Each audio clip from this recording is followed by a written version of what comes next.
Good evening, everyone, and welcome into Arlin Field here in Mansfield, Ohio, for tonight's OCC contest between the Lexington Minutemen and the Mansfield Senior TY Tigers.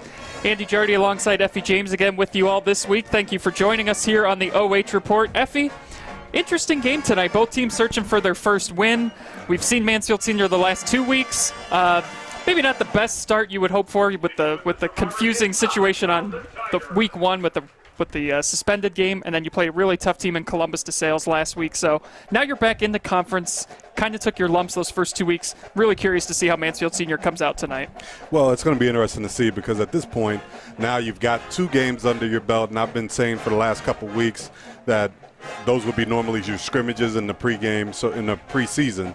So right now, we should see the best version of both these teams actually to see what they're going to do. Specifically, the offenses. Both offenses have struggled a bit this year, so we should be able to see a little bit more of what this team, the Tigers and the Minutemen, will bring to the table for the rest of the season. We're already at the midway point, if you can believe that. I know, it's shortened season. Everything seems to fly. High school football already flies by to begin with in a normal season, but this year, yeah, you're looking and we're halfway through in this 6-week regular season, and then it'll be time for postseason play where everyone will make the postseason this year. So just a couple weeks away from that. As far as what's at stake tonight between Lexington and Mansfield Senior, both teams trying to avoid 0-3 starts. The Tigers have never started 0-3 under Chokey Bradley. Last time they were 0-3, Effie, was 2004. So it's been a while since Mansfield Senior has started out the season winless. Well, I remember that because I was a coach on the staff that year, and I will tell you, it is a tough time when you're struggling to get a win, and you're struggling on any aspect of your game. Right now, the Tigers are a little bit behind. The defense is further ahead of the offense, obviously. But right now, they are looking to find their way offensively. And I think if they can put it together tonight, they can have a big game here against the Minutemen, who are also struggling. But on the same token, the Minutemen have an opportunity now to step in and get their first win against a Tiger team that's struggling, come on the road here to try to get a win. So it always has been an interesting matchup, no matter the talent level of both schools. So I'm interested to see how the Minutemen are going to come out and respond as they try to take it to their crosstown rivals. Both the Tigers and Minutemen have just taken the field. And Effie, I feel like there's more energy here tonight than maybe we felt last week. I can kind of feel the intensity from both these teams. Each of them wants to get their first win of the season, no doubt. But there seems to be a little bit more intensity into the game tonight. But we are going to step aside here right now, have you listen to the national anthem, as it is September 11th tonight, a day we will never forget. So here is the national anthem by the TY Tiger Marching Band.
Great job, as always, by the Tiger Marching Band. And Effie, it's crazy. 19 years ago today, September 11, 2001. It's a day we will never forget. I remember almost every detail about that day, and it's just absolutely. It's crazy that it's been that long, and something we'll never forget.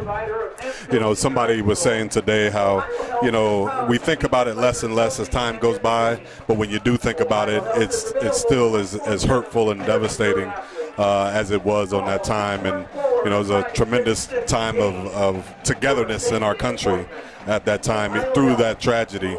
But it's still, you know, somewhat, when you watch the images that always come around this time of year, it's always unbelievable to see. But it's great to see us honor and respect, even at the high school level, you know, that moment in time. So we are just now getting set for kickoff. Lexington will receive the opening kick. As far as the series history goes, the Tigers are 18-7 in the last 25 meetings. Head coach Choky Bradley 7-3 versus Lexington in his career. But as we were talking about earlier too, Effie, for whatever reason, the visiting team has won the last 5 meetings in this matchup. So you could throw out home field advantage. It doesn't seem to matter in this series. Well, being a coach, I've always, you know, I can't say I prefer road games, but I do know in terms of focus, your teams are always more focused when you go on the road. There's less, you know, there's kind of less confusion. You don't have to worry about, you know, your families being involved the day of the game. It's more of a business type atmosphere. So, you know, maybe that has something to do with it, maybe not. But I know I've always enjoyed going on the road playing games because the players always seem to be a little bit more focused. And number 17, Corbin Green. It's going to be very important, Effie, for each of these teams, if they want to win tonight, to get off to a quick start, because Lexington this season hasn't scored yet. They're looking for their first points of the season, and Mansfield Senior has yet to score in the first quarter this year. Right. So I really think whichever team kind of gets on the board first is going to feel a lot better about their situation, as that opening kick goes out of bounds to start the game. Yeah. And you know, that's big. That seems like just a little kicked out of bounds. They started 35, but that is huge, especially for a team that's struggling offensively, to give them a short field. And the one thing that'll be interesting to see is how aggressive the Minutemen will be. Both these teams need to establish themselves and get first downs, which has been a struggle for both offenses this year. So Lexington will take over 1st and 10 on the 35. Led by quarterback Cole Pauley, the junior.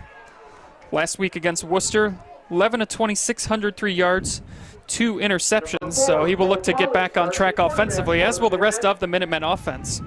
He starts under center. Hands it off in the backfield. No running room right there, and we saw the Tigers defense play really well last week against Columbus DeSales, especially up front and especially early on in the game. Yeah, this defensive front, as young as they are, but they are aggressive and very tough to block. And Barry that time tried to find a hole, and there was just no room. The Tigers right now have the box stuffed, and is going to force the Minutemen to throw the football if they want to gain some yardage. But the Minutemen lined up that time, I believe, in double tight ends. Looks like they're going to commit to the running game and see what they can get. That's junior running back Carson Berry on that last carry. He had 31 yards last week against Worcester. He'll share it with fellow junior running back Corbin Green. And here's another run. And the ball is jarred loose. Ball on the ground. It looks like Lexington got it back, though, and fighting for a couple more yards. Still not down yet. This is impressive leg strength here, Effie. That's going to put him close to the first down. Wow. So Barry ended up with the ball after a fumble. But I will tell you, that was a great hit that time. But it jarred the football loose. But very quickly, Barry jumped on it and got really close to the first down. Yep, so it was 2nd and 11, now 3rd and 1, a gain of 10. Ball at the 44-yard line, 10:32 and counting here in the first quarter.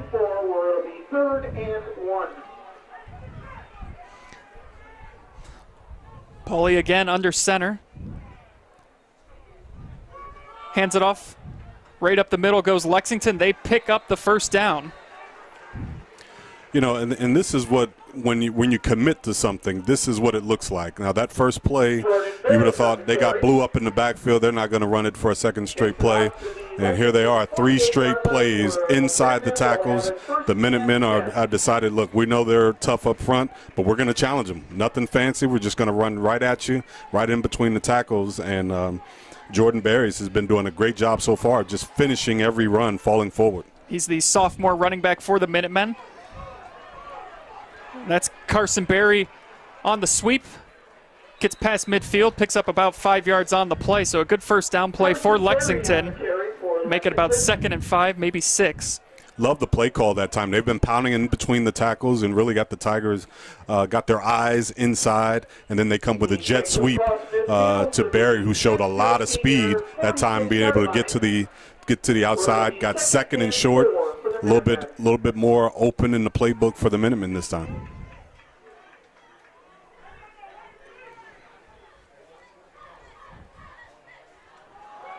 Whew, no running room up front right there.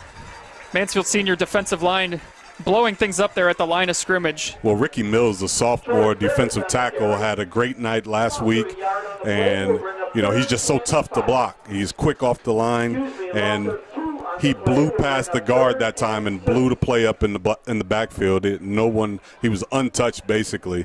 Made great contact and ran through. Great tackle that time by the sophomore. This defensive line of the Tigers is primarily sophomores, and they play hard. So that'll force a 3rd and 6, officially a loss of 2 on the play. 8:45 and counting on this opening drive for the Minutemen. They converted their last 3rd down attempt, and this is a toss to the outside.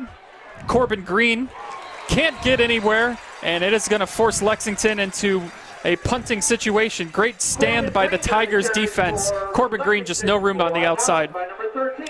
Yeah, Corbin Green came to the line of scrimmage, had his shoulder square.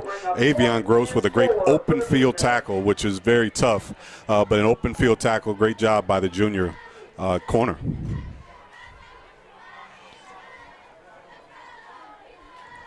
So Lexington getting set to punt. Avion Gross back to return, but Lexington might be going for this here. 4th and 4. Yes, sir. Aggressive play calling here to start the game, and they do, in fact, go for it. Pauly with the play action, rolling out, throws it downfield, and it is incomplete. There is a flag on the play, which is, I'm pretty sure, going to be holding against Lexington. Tigers will decline this and take over on downs. I absolutely love the play call. Absolutely love it.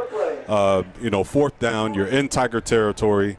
Offensively, you're struggling on the year, but had a good drive going. No problem with that at all. And actually, it was a really good throw. The receiver just bobbled it and dropped it. And obviously, the penalty took it away. But if nothing else, I think the Minutemen established themselves offensively, running the football, got some movement on the Tiger line, got to put together a couple first downs. So, that's a positive first series for the Minuteman offense. Yeah, and, they haven't scored yet this year, so I like the, opening drive. Let's go for it. So Mansfield senior now, we'll see if they can correct their offensive woes, and that first pass just a little too far out in front from Brock Hill. So that'll be 2nd down and 10. Effie, I'm interested to see if they make more of an emphasis on the ground game because we haven't really seen it the first 2 weeks. Well, and right now they're in an empty backfield, and and that doesn't mean anything. A lot of times they'll bring running backs across for jet sweeps and that. So the Tigers have established this is who we are. We're a short passing team. They run with one back. They used a quarterback as a runner. That time he missed Gross a little bit on the swing, but we'll see what happens on this play. Hill under pressure, rolling out now. And he just dumps it off. Smart play by Hill. That'll be enough for a Tigers first down and then some. And there might be some extracurricular activities on the sidelines there. No flag thrown, though. Might have been a late hit, I thought, but it will not be the case. And it's a 1st and 10 for the Tigers. And I believe that was Maurice Ware? That was Miles Bradley. Miles Bradley, excuse me. Run pass option at its finest that time. Brock Hill had the opportunity to run. He brought the corner up. And as soon as the corner came up, he dumped it right over the top to Miles Bradley. Great job by the quarterback that time. And Bradley came down hard on the sidelines over there, so he kind of hobbled off the field. Hope he's okay. Hill under pressure. And he is going to go down in the backfield. Good coverage downfield by Lexington. Amon Parr with the sack. He just came, beat his man off the line of scrimmage and grabbed a hold of jersey and would not let go of Brock Hill. Great pressure that time. Brings up 2nd and 15. Loss of 5 on the play. 2nd down and 15. Just over 7 minutes left here in the opening quarter. Hill hands it off. And the Minutemen defense all over up front, and that is going to be maybe another loss of yards. If anything, it's not a gain whatsoever, and it's going to be 3rd and long. Well, right now, Albury, Gross, and the Tiger offense, they're playing the numbers. The defense is in position where they're playing over the top, of playing zone in the secondary, so the numbers say run the football. So you run the football, and the Lexington Minutemen are all over them. They're really doing a great job of reacting to that run. No gain on the play. It's 3rd and 15. Hill in the shotgun. He looks downfield, heaves it towards the end zone, and it is incomplete. Threw it into some triple coverage, but his receiver almost did come down with it. But that is going to make it 4th and long, and we'll see if Mansfield Senior goes with Lexington's approach and decides to go for this.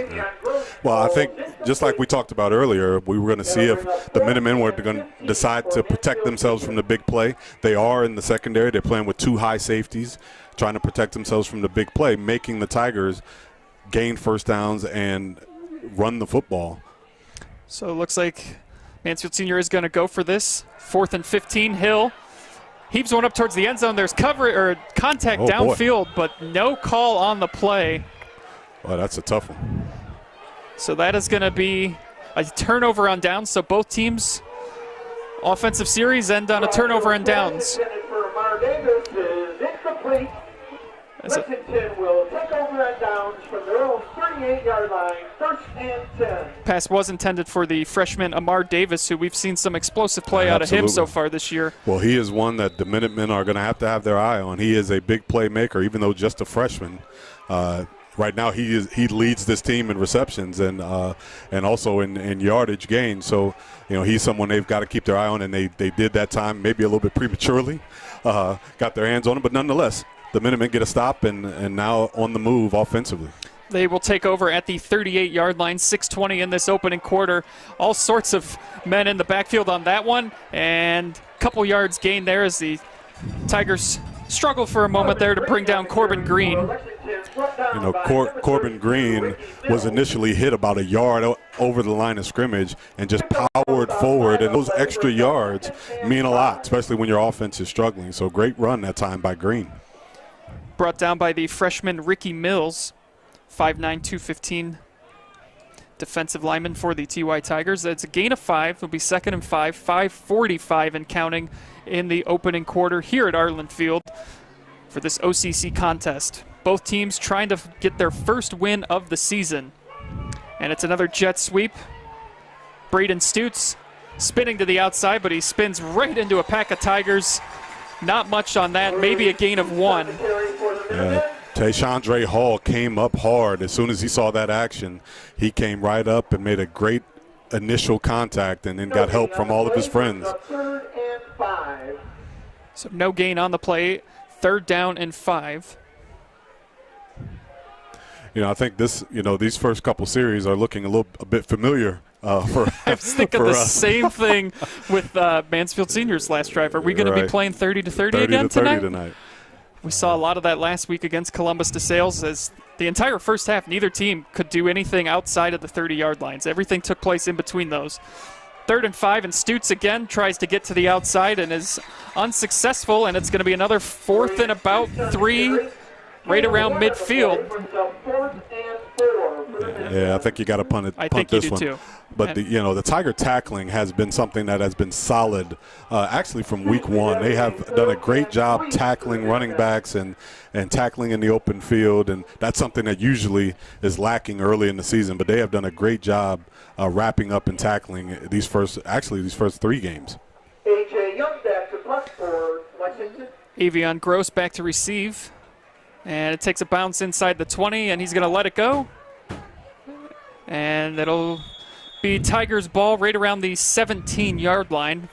4:05 to go in the opening quarter. Great execution that time on the punt. They wanted to keep it away from Gross, and because he is probably at this point one of their best offensive options with his hands on the football, even on a punt return.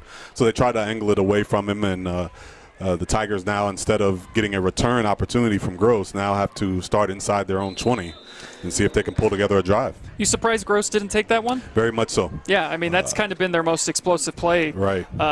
At least last week it was the special teams play was really kind of what got them in good field position throughout the night.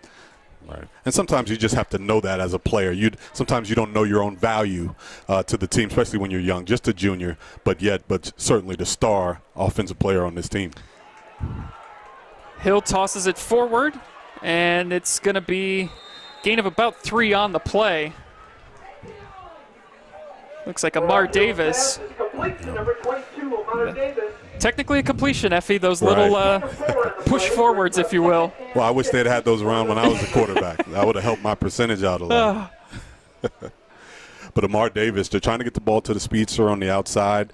We missed, looks like there was a blocked miss on the perimeter. So much of that is so very vital. If you're going to be a team that relies on short passing and jet sweeps and that, your perimeter people have got to block every single play. Gain of 4 on the play. And here's a handoff up the middle. It's going to be a first down for Mansfield Senior. That's some of the running game we've been waiting to see from the Tigers. Well, Aubrey Gross that time took the handoff and just exploded through what we call the acceleration zone right there in the middle, put his head down and really accelerated for a great gain. Good blocking that time up front by the Tiger offensive line. That was Aubrey Gross on the carry, picked up 10 yards, and the rushing game has been a struggle so far for Mansfield Senior. Just 52 rushing yards through their first 2 games of this year. So that's something, if they're going to turn things around, has got to get going. Right. Hill this time again hands it off to Gross. Almost made a defender miss and got tackled a little awkwardly on that play, but right. Looks like to be a gain of nothing, maybe a loss of 1. And I think the key, like you said, is not necessarily that they make big plays in the running game, but it's got to be a viable option for the Tigers. And that play right there, even though it didn't go for any yardage, shows that they are willing to run the football, which is big for an offense. Hill now looking to pass, throws it downfield, and it is caught. Nice. And he's got Green in front of him. He's out to the 30-yard line where he is dragged down. A huge completion on the play. Brock Hill to Miles Bradley. Huge gain and just what the Tigers offense was looking for. Right, Miles Bradley, who is, again, done a great job of finding the hole in that zone defense in the secondary. And a great pass that time by Brock Hill. Found him right in the hole. Miles Bradley accelerated through the zone and for a big Tiger gain puts them right close to the red zone. Yeah, they are knocking on the door of the red zone. 1st and 10 at the 26, 2:15 to go in the opening quarter. Hill in the shotgun, and he hands it off, and there is nowhere to go. Looked like Darnell Hawkins on the carry. Yes, Hawkins that time there was looks like a counter scheme that time by Tiger offense, and again timing just a little bit off. And again, the Minutemen up front, they are rallying to the football. They are protecting themselves against the big play. They're playing loose coverage in the secondary, but they are rallying up, making good tackles, and stopping this running game, making sure it doesn't get going. Loss of 1 on the play. Hill now looking downfield, throws one into the end zone, up for grabs, and it is incomplete. Off the hands of number 12 on the play.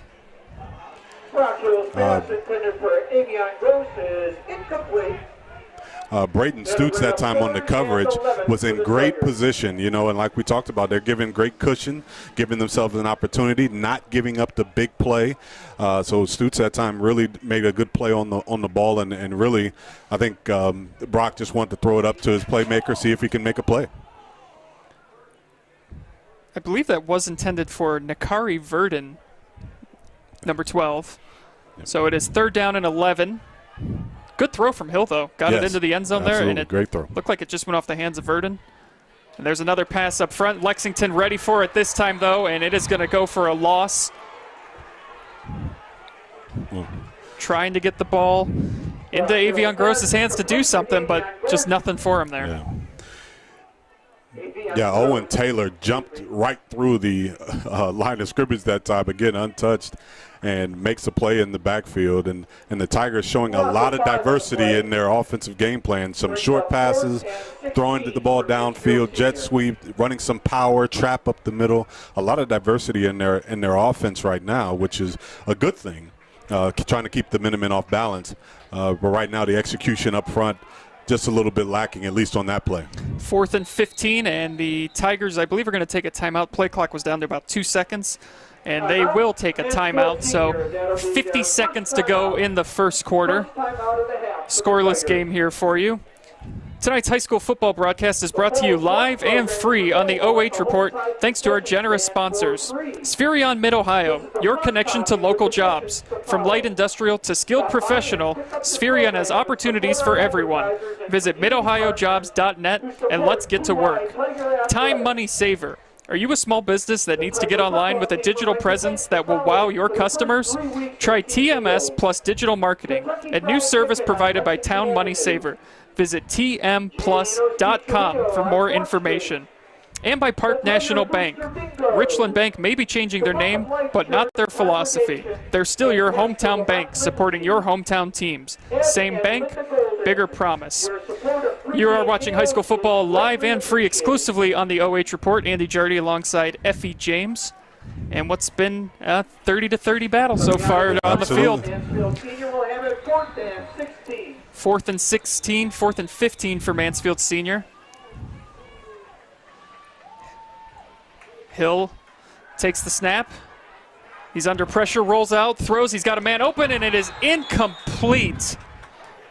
He had his man, but it was just, it was dropped. I think Jashandre Hall just took his eyes off of it. I think he wanted to catch that and get upfield. And we have a penalty on the play. And I would say Brock Hill looks really sharp tonight. I agree. 4 of 8, 66 yards passing. The passing game has been the catalyst for the Tiger offense tonight, but even the passes that haven't been completed, I thought were sharp throws by Brock. So, by far, he's looking as good as he's looked this season, more comfortable throwing out of the pocket and even on the run. It feels like there's confidence behind his throws tonight. He's putting the ball where he wants it to go and really trusting in his arm. Absolutely. So 44 seconds left in the first quarter. Lexington takes over at the 32-yard line. Pauly under center. Throws it out, and I think that was supposed to be a trick play, but there was some miscommunication. Right. As Zane Strickland caught it. He was looking for someone to throw the ball to downfield, and there was nothing but orange Tiger jerseys. Well, Strickland might have been better served to run the football. Yeah. I mean, there was room. Nobody was guarding him. When he caught it, there was green in front of him, but, he tried to run the play. But, again, good job that time by the Tigers reacting to the play, which could have been a big play had they executed it, but the Tiger defense responding well to that attempted trick play. Yeah, I think he was looking for Carson Berry to be somewhere downfield, but I think Berry was blocking. Yeah, right. I don't know if that was – be interested to see where the miscommunication happened on that one. As Berry nowhere to go on the outside, and that will take us to the end of the first quarter. No score yet here at Arlin Field, 0-0. And you are watching high school football live and free exclusively on the OH Report.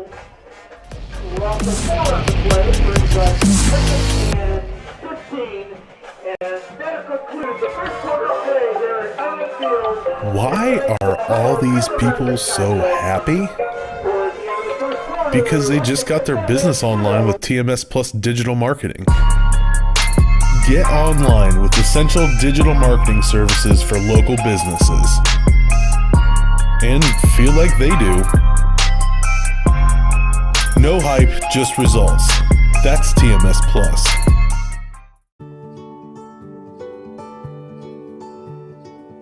We are uniting Park National's family banks under one name to serve you more. This bank's about service to the community. I mean, your customers become your family, and by and large, you become their family. Customers do come in and they do feel like they're a part of our family, and they feel like they know us and we know them and we care. Park National, our family of banks, all together now.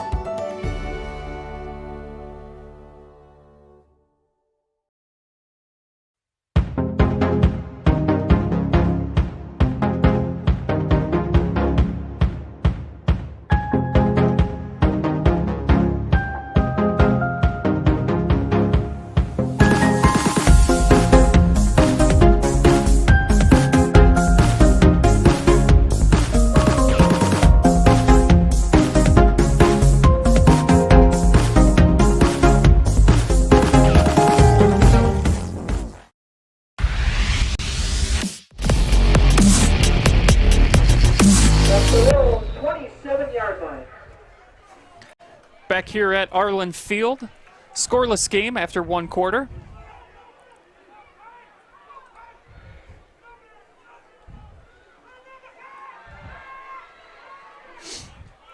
And that pass is complete. Out to about the 40-yard line. Nice little quick out there by Alex Harkness with a good catch. Nice solid play there on third down. A little bit short. It's going to looks like decision time. Looks like they're going to punt the football though. You know, on that last play, Andy, Seth Miller came in for the loss, and I think the Minutemen might be better served. Early on, they were playing in between the tackles and mixing in the run. You can't give the Tigers a steady dose of that outside run. That plays to their strengths and their speed up front. Gross back to receive this punt, but it's not going to get anywhere near him as it lands around the 40-yard line and bounces backwards for a yard or two. So Mansfield Senior will take over at the 41-yard line. Effie, what are you looking for from Mansfield Senior on this drive offensively? Well, on this drive, I think what they've been doing, I think, has been good. I think their execution, you know, their third down execution hasn't been the best, but I think keeping it wide open, they've taken their shots down the field. Of course, running the football has always been an option for them, but I like what they've been doing. They just have not been able to do anything consistently where they can string together a drive. And the way the Minutemen defense is set up, they're not going to give you the big play. So right now they're forcing the Tigers to drive the football and ultimately trying to hope they make a mistake in their offense. But I like what they've been doing offensively. Hill throws it off. Nice little pass to the outside, and it is complete. Caught that time by Aubrey Gross. Gain of about 6 or 7 on the play, so a nice play on first down to get some momentum going on the offensive side of things. All right. That's a nice play. It's no more different than, you know, a pitch sweep for a traditional offense. They throw it to Aubrey Gross out of the backfield, who has got good hands for a running back, and nice gain on first down. Now you got second and short. Good hands and good speed, no question about that. Second down in 4. And Hill's going to keep this one himself, and he is going to be close to the first down marker. Depends on the spot, but it looks to me like he might have picked it up.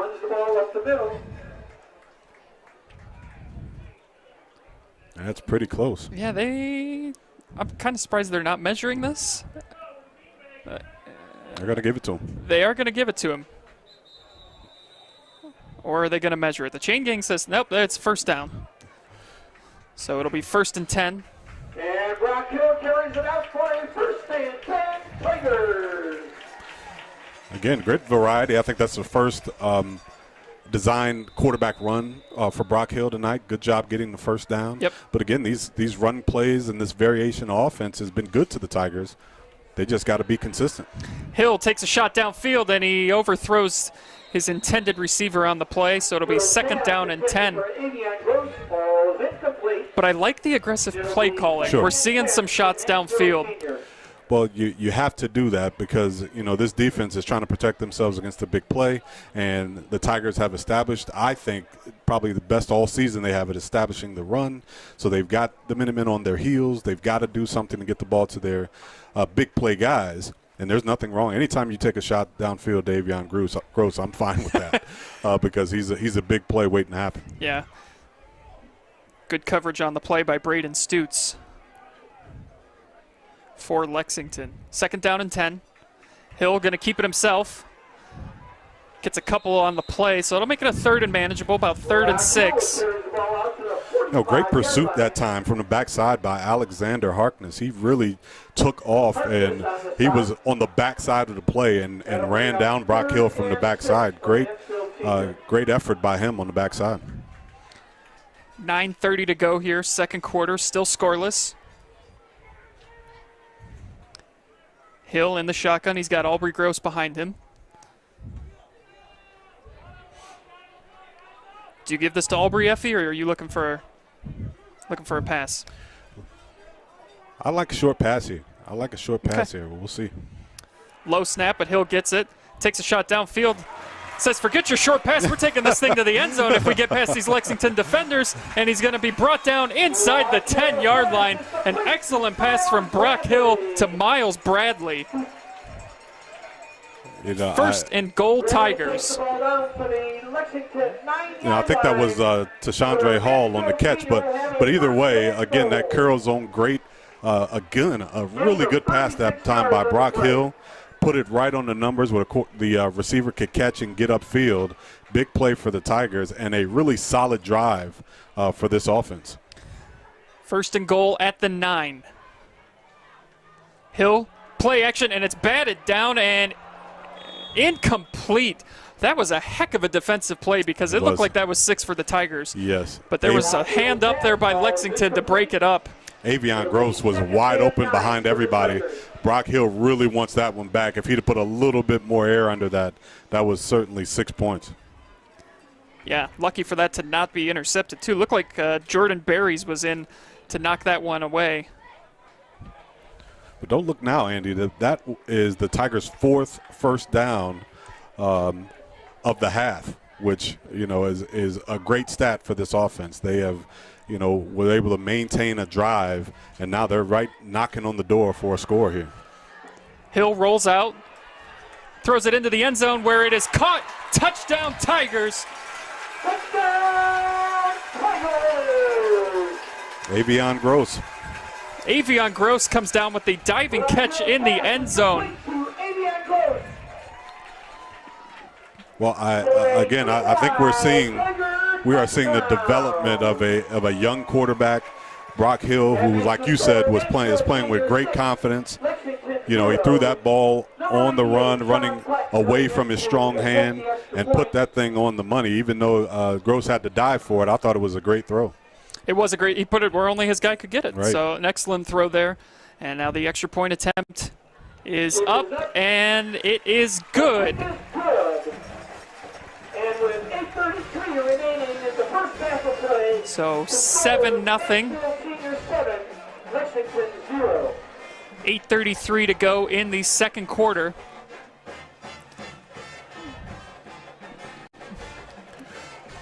Well, just a really good and timely drive by the Tiger offense.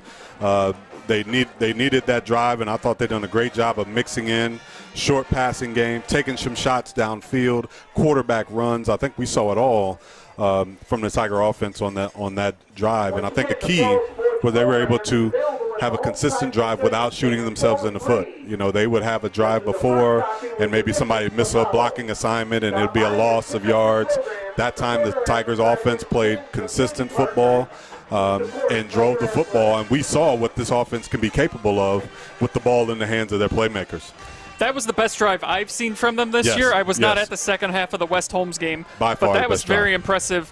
And we talked about Hill looks very confident tonight. He made the great throw. I believe it was to Tashandre Hill on the big completion to get them inside the 10-yard line. And you talked about it too. 4 first downs so far. They've only had 15 this season coming into tonight. So the offense seems to be clicking so far here for Mansfield Senior. Well, and I think the Tiger coaches have found what Brock Hill is comfortable doing. You see the curl passes, the quick outs to the outside, and then throwing the ball down the field. That protects your young quarterback, those passes that he's comfortable with. So Lexington gets the kick.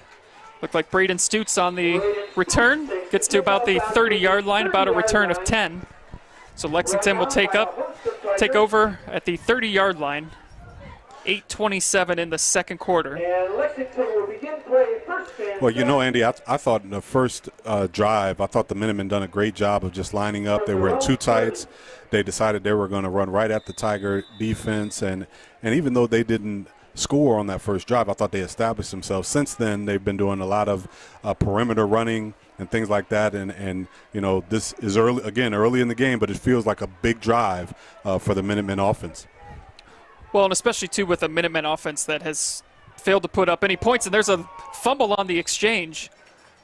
It appears Lexington recovered it, but it's an offense that has yet to find the end zone this season. So they can't afford to fall behind by too much, I would think, from a mental aspect of it, too. Just knowing, oh, boy, we're down again. We haven't scored. I think this is an important drive for them to try and try and match Mansfield Senior's score. Right, and there's certainly some things they can do. They've got some guys that can do some things with the football. But again, they're a lot like we've been talking about the Tiger offense. They're lacking consistency. They'll get a good play, and then they'll have a breakdown on offense, or they'll have a penalty. They've got to get some consistency going here and not let this game get away from them.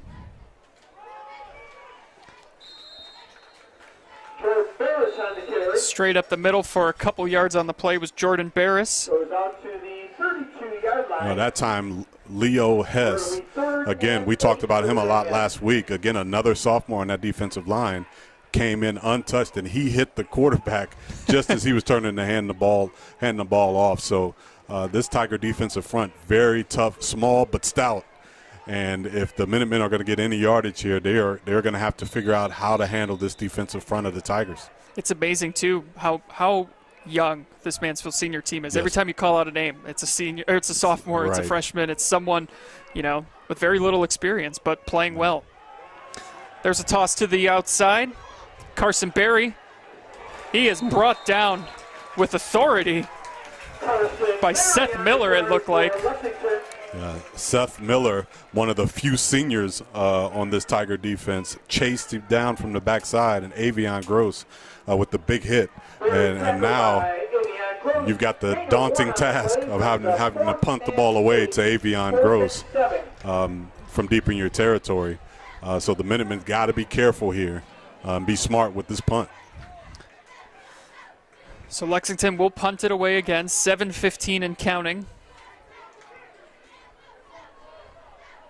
Back to punt for Lexington, number 9, A.J. Young. A.J. Young will be punting it away. Back to receive for Mansfield Senior, number 13, Avion Gross. And Avion Gross catches this one at the 35. Heads to the outside. He's past the 40, 45.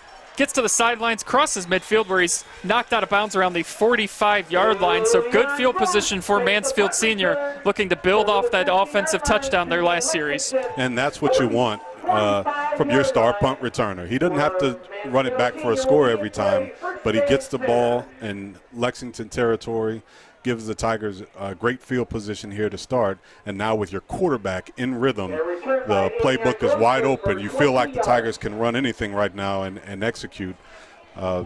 So this Minutemen defense has got to step up at this point in the game to keep the Tigers off the board. Right. Be interested to see if they take a shot downfield on this first play here. And Lexington will take a timeout.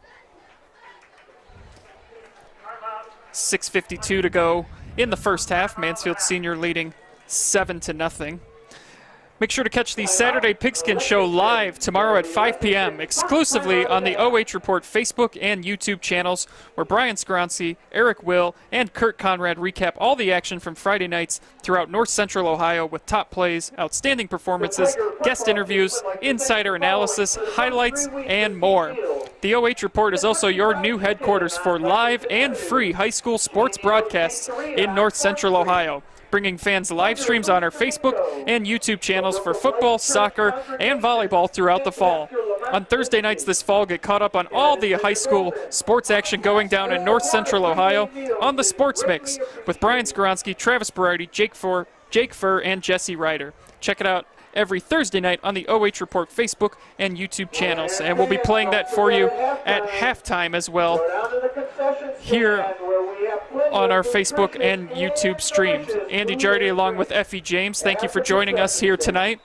Finally feels like fall, Effie. A little chilly tonight, a little chilly. About 64 degrees at kickoff and nice breeze blowing in. Yeah, it's heavy jacket weather, as my grandmother used to say. Heavy jacket weather. Hill looking downfield, and now he's going to keep it himself, and he's out past the 40, trying to get around the Lexington defender, but he is brought down. A nice tackle in the open field by Alexander Harkness. Kept that from going for a big gain, but it's a nice gain on first down regardless. Great job that time by Brock Hill. He didn't force it. He had some receivers downfield, but decided he wanted to get the positive yardage, had about 8 yards in front of him. So he takes what the defense gives him. Very smart play that time. Gives the Tigers a second and short. They're picking up nice yardage on first down, something we have not seen them do in the first two games. Right. 2nd down and 4.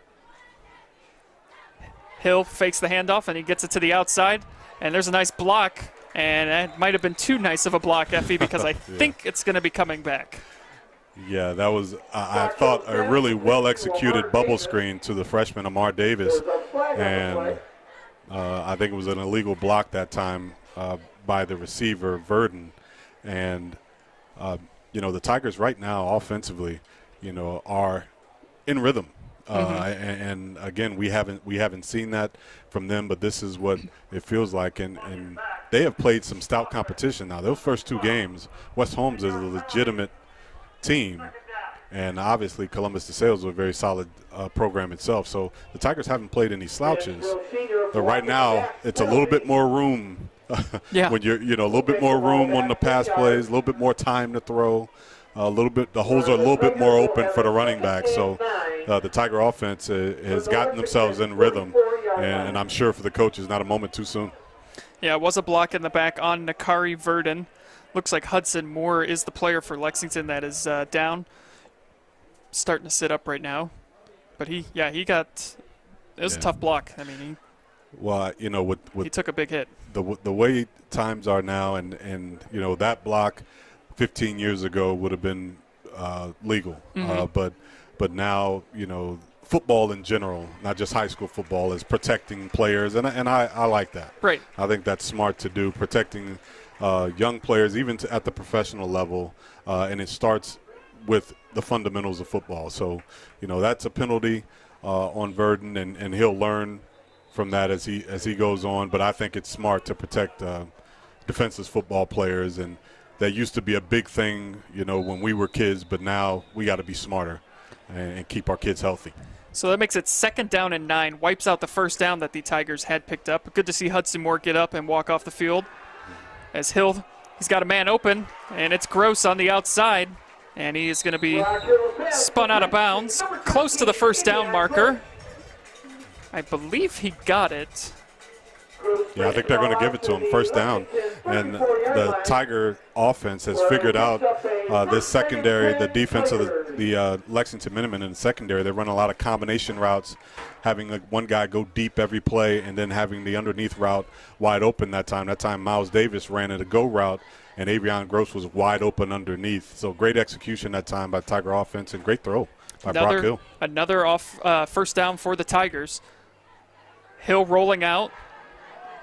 He's got a man open, and he gets it out to him. It's caught. It'll be another Tigers 1st down as they're now inside the red zone.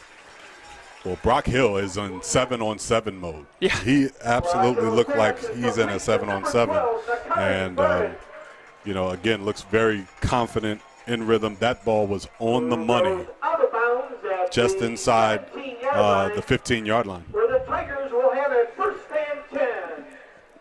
That catch was by Nakari Verdon. Makes up for the penalty that he was flagged for a couple plays ago. So inside the red zone now, 1st and 10 at the 17-yard line, 5:42 on the clock. And they hand it off. And brought down in the backfield. Nice tackle, like a one-arm tackle right there by Corbin Green of the Minutemen. Corbin Green that time shed the blocker and really came up aggressively to make that tackle. And the Minutemen are struggling with the passing game of the Tigers right now, but they've been coming up well for the most part against this rushing attack from Mansfield Senior, but they've given up a lot of yardage in passing right now. It's a gain of 1 on the play. Hill rolling out to his right, throws it towards the end zone. It's caught and brought down immediately at the 3-yard line, 4-yard line it looks like, but it will be a 1st and goal for the Tigers. Another excellent throw by Hill. Brock Hill, 10 of 16, 144 yards already in this half. He has played well. His receivers have run great routes, and the Tiger offensive passing game is really clicking right now. Miles Bradley came down with the catch. About a 15-yard reception on the play. So it's 1st and goal from the 3-yard line. Hill under center. He's got a bunch of backs behind him. And he hands it off. And they're going to get down close to the goal line, maybe at the 2. But right now, Andy, we've talked a lot about how the energy of a football game and how that happens and what happens because of the energy. Right now, Tiger energy is sky high. The Lexington Minutemen defense has spent quite a bit of time on the field, especially in this second quarter. Right now, time of possession is pretty fairly even, but the Lexington Minutemen defense has really been trying to contain this Tiger offense, has been throwing everything at them so far. Hill throwing an out route, and it is dropped. Probably would have been a touchdown. It looked like he was in the end zone, but just off the hands of Miles Bradley. So that'll make it 3rd and goal from the 2-yard line. Yeah, Miles Bradley with the quick out route, and again, Brock Hill right on the money. That ball would have hit him in the face mask if he didn't put his hands up. But a great throw. It just took his eyes off of it there for a second. Hill under center. Hands it off, and oof, he is met immediately. Aubrey Gross got hit. Braden Mammal. And, you know, that is a big play on 3rd down for the Lexington defense. The Tigers, looks like they're going to go for it here on 4th and goal. But that was a huge play on 3rd down to keep the Tigers out of the end zone. The Minutemen would like nothing more than to get this ball back, only down 1 score. Yeah, you're not kidding. Braden Mamaw, the freshman up front, 5'11", 225, just blew right through the line of scrimmage, brought him down in the backfield. Hill now under pressure, and he is going to be sacked on the play, and an incredible stop by the Minutemen defense. Wow, Corbin Green jumped the play, played very disciplined defense. The Tigers done a lot of misdirection in the backfield. His assignment was a quarterback. He jumped the quarterback. Tigers may have gotten a little bit too fancy down there at the goal line, but a big stop nonetheless by Lexington, just inside their, now inside their 15-yard line. Just an incredible defensive stand by the Minutemen. It was 1st and goal from the 3. Yeah. Gave up a yard on that first play, and then Tigers had the touchdown if the catch comes down by Bradley. Unfortunately for him, he was unable to come down with it. And then a great play up front by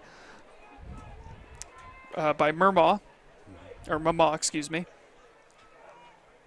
So the Minutemen, will they turn that into points offensively? Pauly taking a shot downfield, and it's just over his intended receiver. That'll make it 2nd down and 10.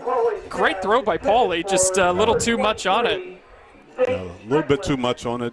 Zane Strickland actually had a step on the Tiger defender, just a few yards, a little bit outside the outstretched arms that time. But, again, I love the play call, even though they're deep in their own territory.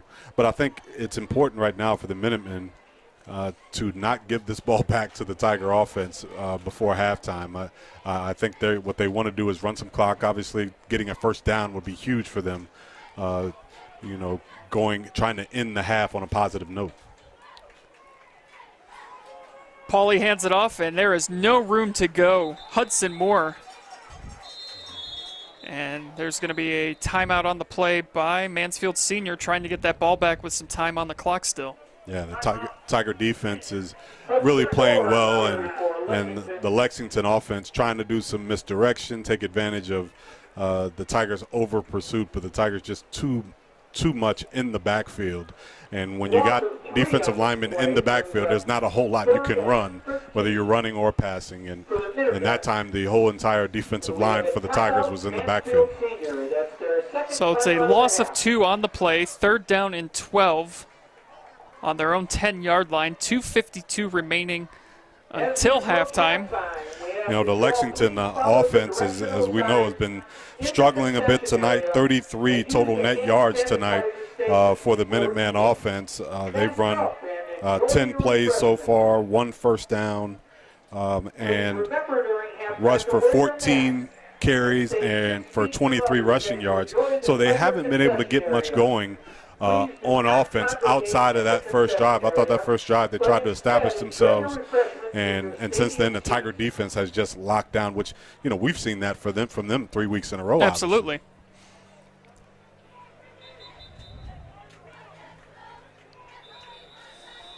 So we'll see what the Minutemen draw up here. 3rd and long. Tigers have 1 timeout remaining. And there's a pitch in the backfield and some trickeration here. They throw it back, and it's intercepted. Touchdown, TY Tigers. What a defensive play there by Mansfield Senior as it's intercepted by your guy you told me before the game. Arlin Robinson, who is just back from an injury. This week, this is his first game back. And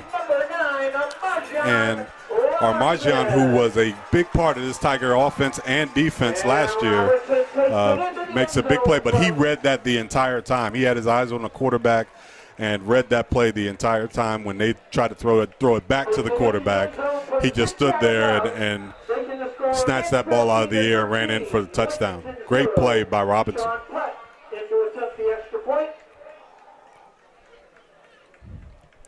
Extra point attempt is up, and it's good. So Mansfield Senior finding ways to make plays before halftime. We had the blocked field goal last week against Columbus DeSales, and they were not fooled at all by that trick play by Lexington as Arlin Robertson. I liked his little scoot into the end zone too. He knew it was all his once he took that away. Well, he saw it. He locked up and engaged the quarterback. The ball probably never should have been thrown. But either way, Arlin Robinson, who last year was a big part of this Tiger attack. He was one of their better running backs. Defensively, obviously one of their better players. So it's great to see Robinson back and healthy and really looking good, making plays on the defensive end.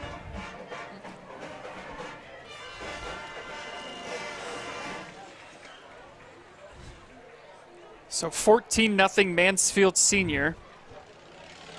Sean Platt getting ready to kick it off for Mansfield Senior. Still plenty of time if you're Lexington here before halftime. You have 2 timeouts remaining. Lexington did receive to start the game, so they will be kicking off to start the second half.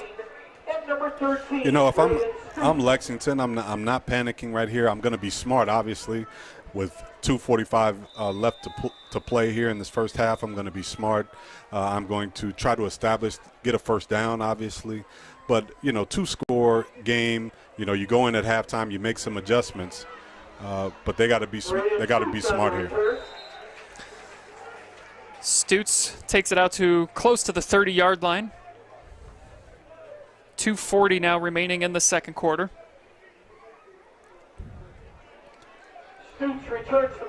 Now, if I would be shocked to see the Minutemen put the ball in the air, but I could be wrong.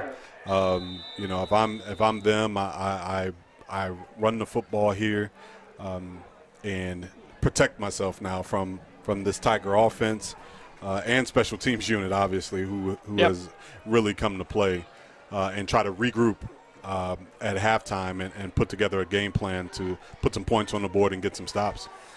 Well, Pauly will start in the shotgun, and he's going to look to pass.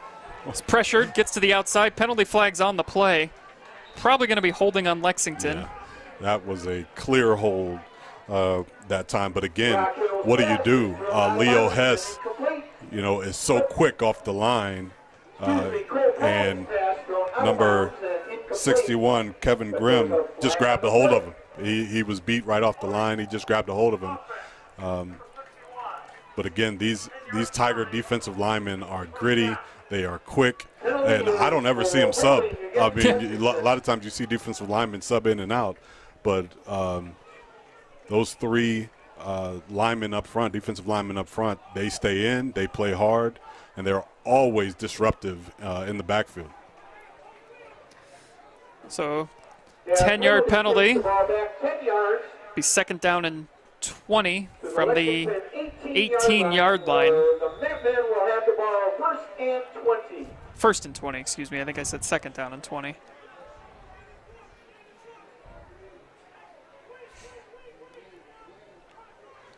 Pauly once again in the shotgun, and he's looking to pass. Pressure on the outside, and it looked like a screen play again that just miscommunication by Lexington. And that's the second time tonight we've seen them run a screenplay where it just didn't look like everyone was on the same page. Yeah, I was just going to say, you know, the Tiger defense would be primed for a screen if you could execute it. But again, it's one of those things, and I hate to harp on it, but it's just the truth. When you don't have much time to prepare, screen plays and small little things like that take timing and repetition is just what you don't have, what they didn't have this offseason. So an offense that's young, number one, and then also, struggling at this point, trying to do those little small things that seem small but take a lot of repetition to be able to pull off in a game. Play clock down at 1, and I don't know. I believe the whistles blew right before the snap. Paulie tried to call a timeout. The ball hit him in the back, but they're going to give him the timeout. Yeah.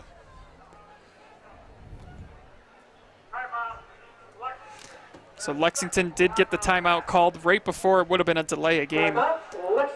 But you go back to that, the timing and the execution, not having it. We've already seen a couple examples of it tonight with Lexington. There's been 2 screenplays that they have not been able to execute the way they had drawn it up. And then the play that resulted in the pick 6 just moments ago, little trick play and just everything off by a little bit, and it's cost them, and it's why their offense, I believe, has struggled so far to this point in the season. When I was a player, I used to come up with a lot of plays. My coach, Stan Jefferson, at the time, and I'd say, Coach, let's run this. And we practice it a couple times in practice, and I really like running the play.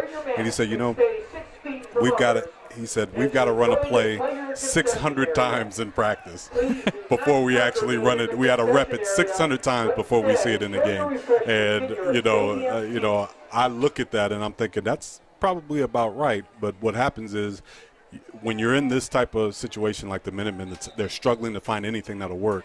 You try to pull anything out of the hat, and right now the Minutemen are struggling to find anything offensively against this really tough Tiger defense. Paulie now throws it. He's got his man, and it's just behind his intended receiver, Zane Strickland.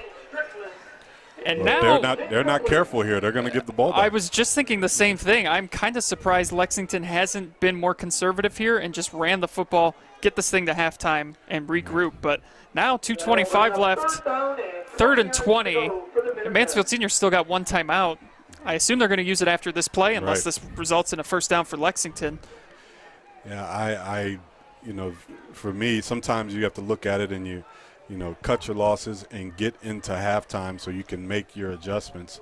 If that means running the football, running the clock, that's fine. But right now, the offense is struggling, so you got to eat some of this clock and get into the locker room. Paulie hands it off. Corbin Green on the carry.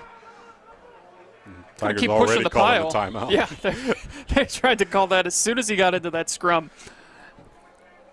Corbin Green on the carry for Lexington. And they did, in fact, get the timeout called. So, I mean, Lexington took, I believe, 30 seconds off the clock. I think they took over with 2:45 on the clock and only managed to eliminate 30 seconds from the clock. So now Mansfield Senior, they've got plenty of time. You think they're going to get the ball right around midfield, depending on where this punt goes. Third and final timeout of the half. So a great job by the Tigers defensively there, not allowing Lexington to get anything going offensively. Yeah, well, and again, the Minutemen are really just trying to find something.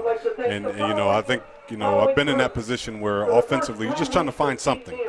Something that will work. But the problem is when you've got a defense that is being aggressive, but also is very hard-nosed like the defensive front, you can't really get anything going. So right now they're in a position where they've got to punt the ball away. First of all, you got to punt up the ball away to Avion Gross, which is a struggle in itself. But then you got to deal with this Tiger offense who really has it going. And Brock Hill, who's throwing with rhythm, I can see them easily putting another score on the board here. So instead of going into the locker room down 2 scores, you're down 3, potentially, because you didn't quite manage the clock as well as you probably should have. But nonetheless, I think the Minutemen in this game can get in the locker room, and if they make some proper adjustments, they can get right back into this thing with a score. So Lexington's going to hope for a big punt here from A.J. Young. High snap, but he brings it down, and it goes off the side of his foot and bounces backwards, rolling all the way back. And someone for Lexington needs to just touch the ball to stop it, and it is going to go to the 20-yard line. So a loss of 7 in the net gain for the punt. And for Lexington, it is snowballing right now, and they cannot get to halftime fast enough. Well, when you think of anything else that you didn't need to happen on that play, that was it. A poor punt, and now you've got a hungry Tiger offense looking to put more points on the board here before halftime.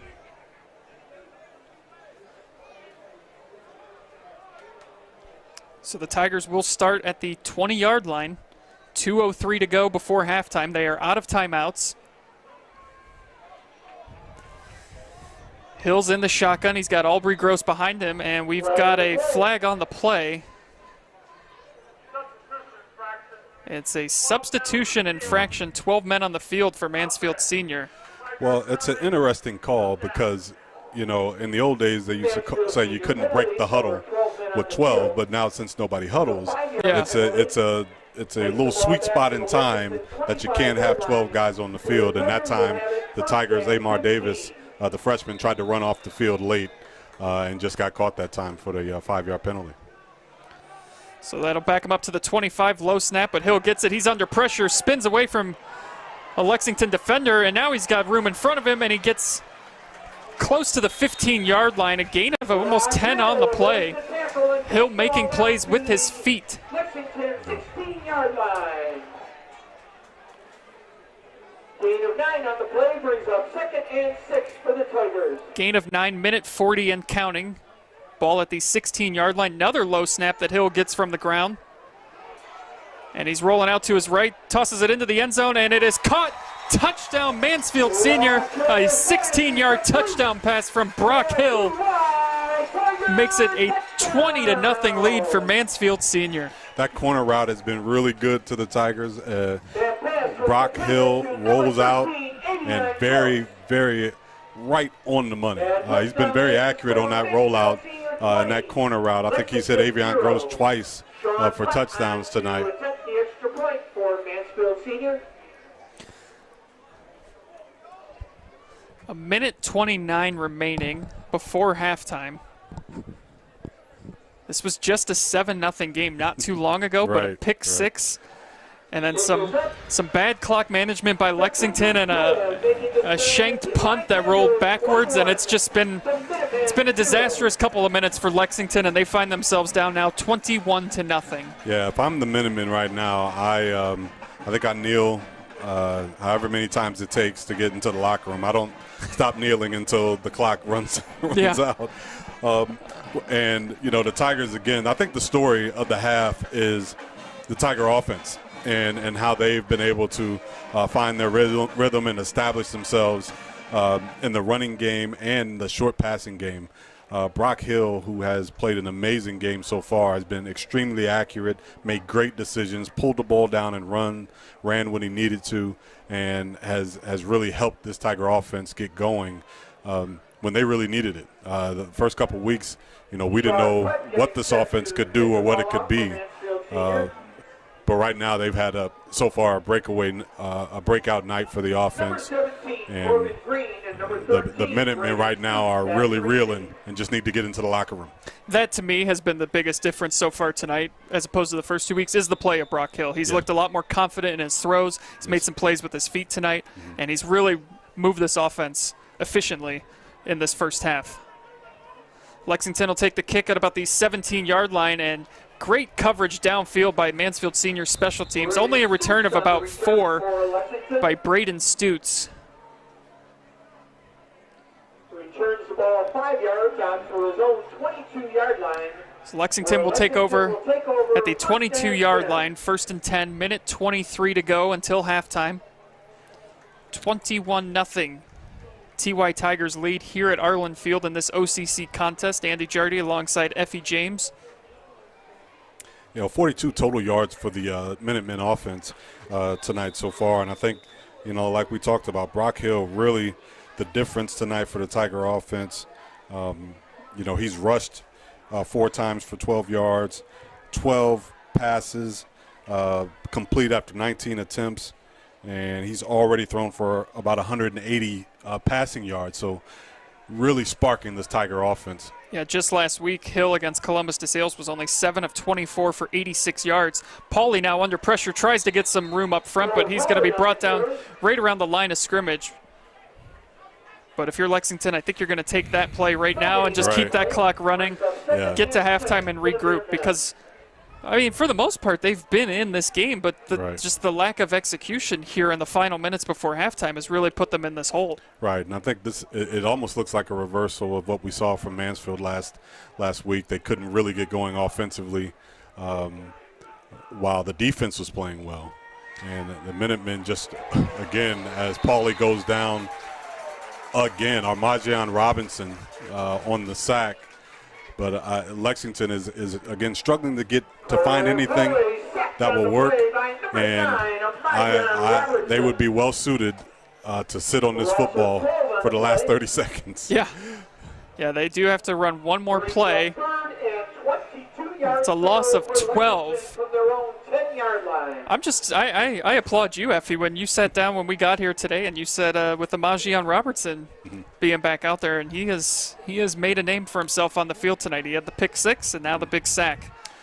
Well, his injury was big. Not having him for those first couple games was big for the Tiger team, offensively and defensively. But he has made his presence known here in the first half. So Pauly will keep it, and that will take us to Corbin Green on the carry, and that will take us to halftime with your score: Mansfield Senior 21, Lexington 0. You are watching high school football live and free, exclusively on the OH Report.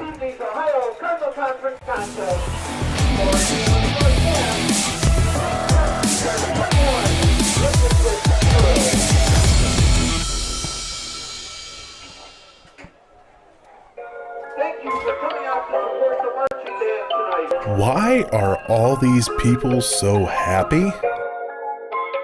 Because they just got their business online with TMS Plus Digital Marketing. Get online with essential digital marketing services for local businesses. And feel like they do. No hype, just results. That's TMS Plus.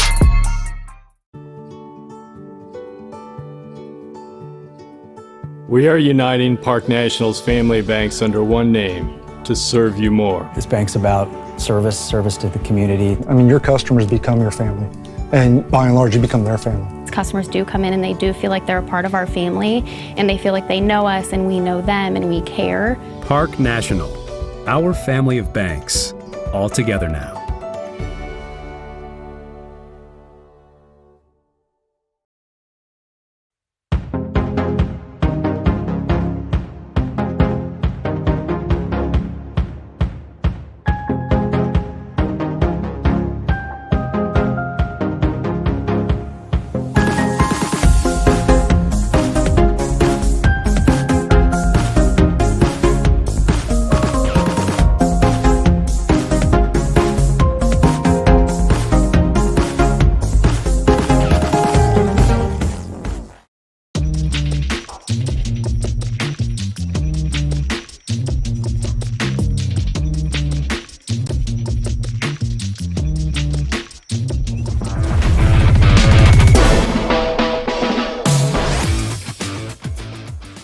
Good evening, ladies and gentlemen, boys and girls, mammals and cats, whoever you are.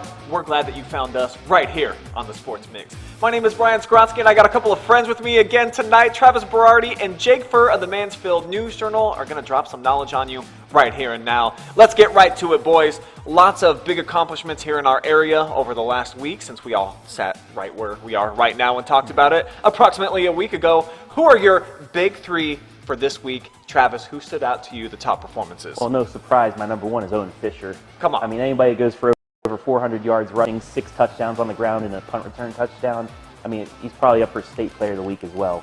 Owen Fisher, my number one. Number two, I saw him personally calling the Ashland game on Friday. Ethan Hartley, he did it all. A touchdown passing, a touchdown receiving, and he had 15 carries for 162 yards and a touchdown. So he's my number two. And my number three, it's like a package deal like G-Man and Storm. Okay. Grant Barrett from Lucas and that Lucas offensive line. Ontario pretty much shuts down Owen Fisher. What was it, 64 yards rushing in their week one game. Barrett goes off 22 carries, 162 yards, 4 touchdowns, and the walk-off with 6 seconds left. So there's my top 3. You can't have one without the other, so I kind of like that you put that them offensive together line, there. He can't run without the offensive line, and I know they've said that even at Lucas. They're a team, it's just not one individual. All right, what's Jake's take? I'm going to go with some different sports here besides football. My number 1 it's pretty obvious, but number 3, Shelby Grover from Lucas during a game against Danville, a win. She had 13 points, 13 kills, 18 digs, and 5 aces. So she's kind of an all-around player. She's legit. She's a sophomore. She's going to be one of the best volleyball players that we've seen in this area, and we've had some very, very good ones. By the end of her career, man, she's going to be pretty special. Then I have Sadie Smith from Shelby, who's a tennis player.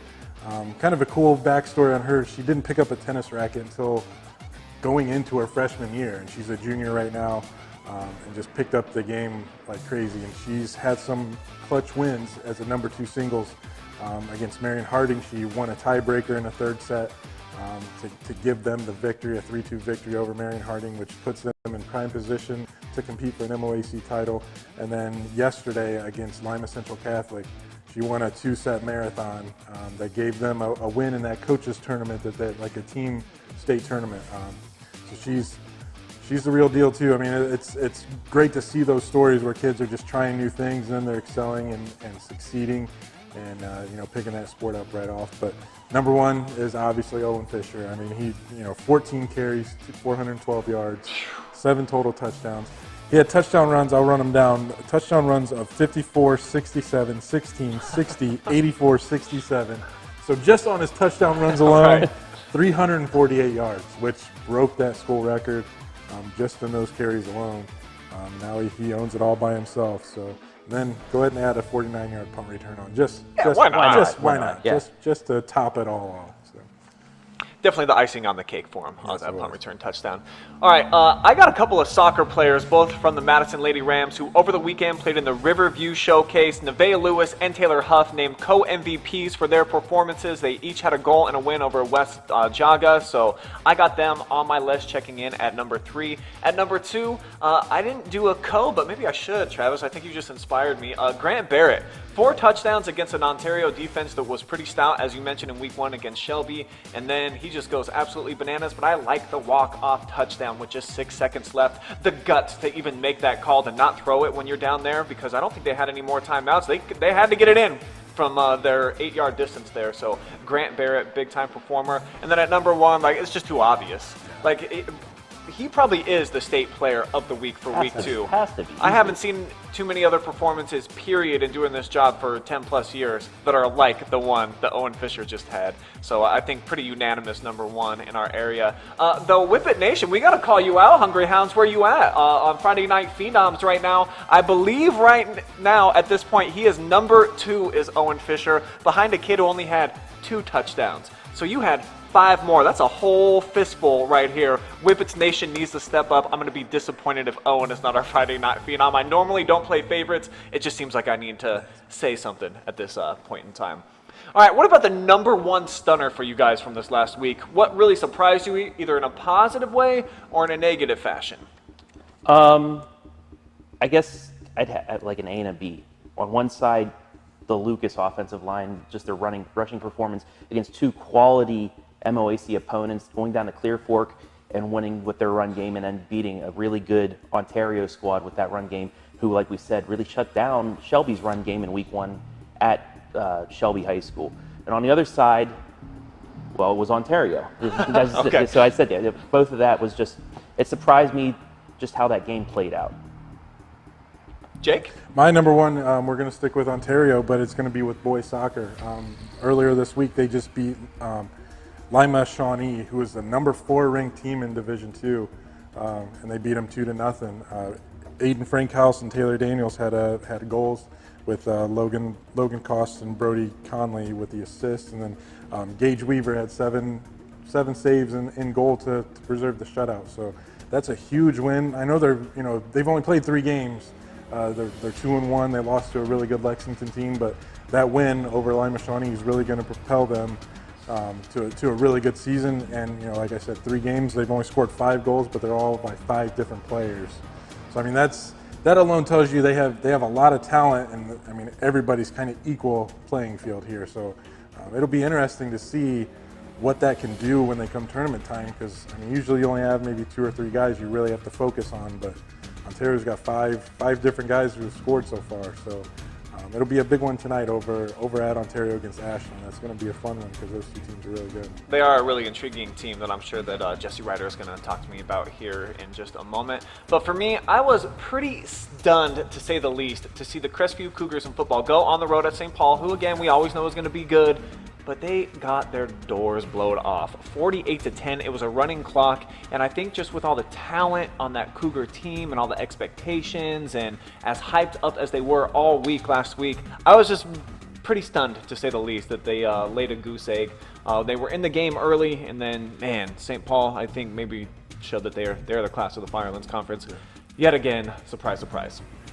All right, let's move on and talk about a little bit of volleyball, where we were diving into some of the schedules and looking at the results from around the area. And of course, we see them with our own eyeballs. MOAC is pretty loaded with some talent this year, and then also some other teams around the peripheral. But let's start with that MOAC, where I believe the Galleon Tigers got off to a 0-3 start to their season. Since they got into conference play, 5 straight W's for them. Jake, the Tigers look unstoppable right now. They're legit right now. I mean, they front loaded their schedule just because they've been in that Division II tournament or Division III tournament, and they want to make a longer run.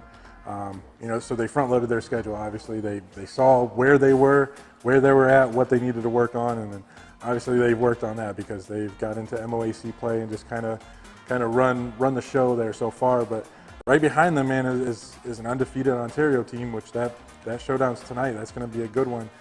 But yeah, Ontario's legit. I think tonight will really tell where both of those teams are as far as how they're going to move on for the rest of the season. But yeah, Galleon is the real deal. Clear Fork started off so good, sure, to begin the season, and that was so promising because that program's been down a little bit. So, but I think they're on the rise. They got into the MOAC, kind of found like, okay, this is the level that we need to be at, and I think they'll get there eventually.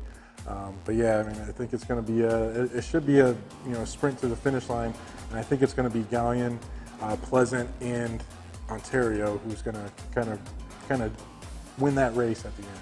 Yeah, you mentioned the Lady Colts, who started the season at 3-0 since they've been into MOAC play, still looking for their first win. 3 straight losses for them. We'll see if they can right the ship.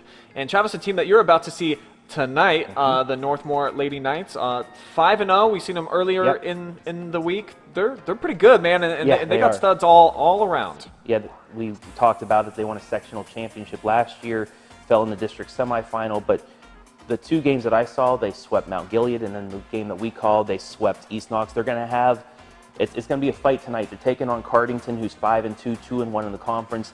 Cardington finished in the top 2, I believe, top 2 or 3 of the conference last year, bring back a lot. So this is going to be their first major test in conference, and if they can get by that, they're definitely going to be hands down one of the favorites in the conference. And the team that I'm going to be seeing tonight, the Crestview Cougars, playing at home against South Central, a team that they should handle. And I'm excited to see Kennedy Goon in action again, one of the Max Preps watch list players preseason. So looking forward to seeing the Cougars maybe try to get their season back on the proper trajectory, where they also got smacked by St. Paul. Right. 3-0 in a match that I think they were pumped up about, thinking, hey, we're going to be in the conference race, and then maybe came back to earth. So we'll see if they can get healthy again tonight against South Central. All right, speaking of healthy, I see Jesse Ryder sitting over here in the soccer locker. So I'm going to go join him, and then we'll bring it back here to the couch in just a few minutes. Let's send it over.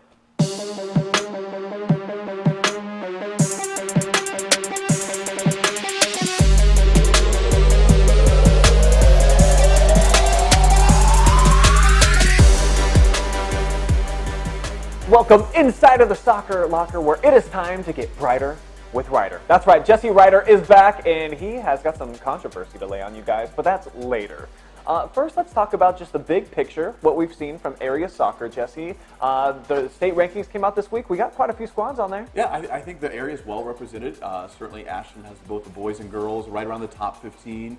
Lexington boys are in there. Madison girls, #1. I mean, it's hard to beat that. So I think there's a lot of good representation for the area. I think this upcoming week is going to really prove who belongs where, and kind of how numbers will continue to rise or fall based on a lot of big games this upcoming week. All right, so speaking of rising and falling, let's just get right into the top 5, man. I'm excited for this. Let's begin with the girls, where you had an honorable mention last week, and that team, I believe, is moving up a spot, actually into the top 5, right? So I've cheated a little bit. Okay, I have a co-5. Okay. I have both the Crestview girls. We got to see them play Loudonville, and you know what? They can score some goals. They have some fun players, and they have the ability to score a lot of goals. So I have, at number 5, both Crestview and Clear Fork. This is going to be a one-week-only special. Not going to happen again. Okay. We're going to find out Clear Fork plays Mansfield Christian this weekend. We're going to cover that game. We're going to be there. We're excited, but we're going to see where do all these teams really kind of fit in together. So number 5.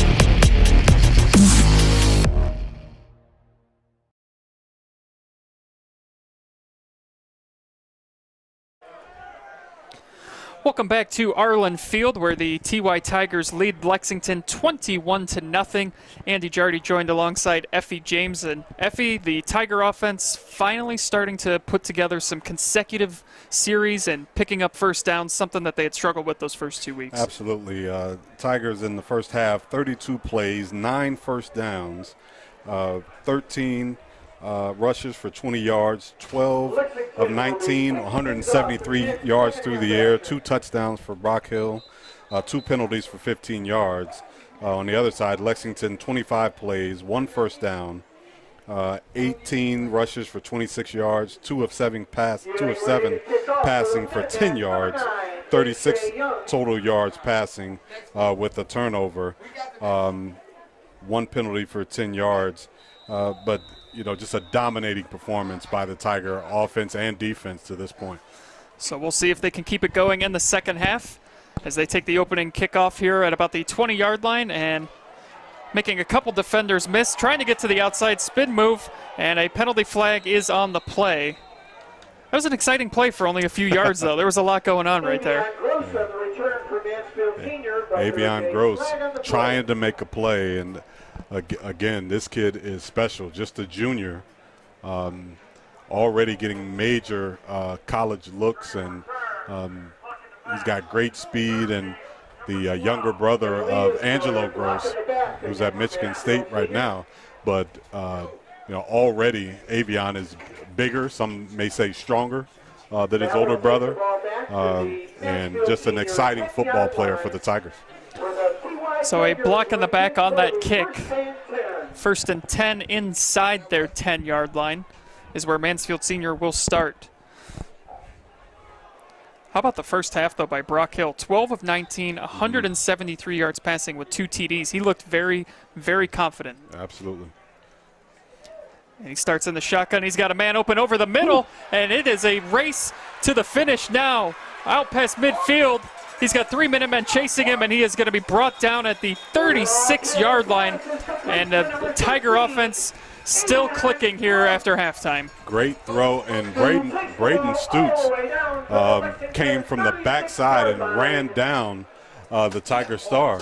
And I will tell you that when he caught it, I thought he was gone. But Braden Stutes gets ran down or hawked, as one of the Tiger coaches just said to me. He got hawked from the backside. So great run, catch and run nonetheless by Avion Gross. Hill again. Now he had his man, but the throw was just a little short. Otherwise, that might have been 6 points for Mansfield Senior. Amar Davis was wide open. One of the very few missed throws by Brock Hill tonight. Off the play action, Amar Davis was wide open in that slant curl zone, which has been really good for the Tigers tonight. I think the majority of their deep passes have been in that zone. Hill rolling out now, throws it, got a man open on the sidelines, and it's caught. And he's brought down at about the 16-yard line. Gain of about 20 on the play. To Chandre Hill. And, you know, you got to love these Tiger receivers now are catching the ball, and they are looking for extra yardage. You know, they're not just settling for the catch. All of them now are catching the football, trying to make big plays. And the Tiger offense, again, is clicking here early in the second half, picking up right where they left off. Yeah, picking up big chunks through the air as Hill now up to 246 yards passing. And he's looking to throw again and add to that total. He rolls out to his right, makes a defender miss. Now he's going back to his left, and it looks like he's going to keep it. He's out to the 10-yard line, goes to the outside. Is he going to take this in? He is. Touchdown, Brock Hill. Are you kidding me? 17-yard touchdown run.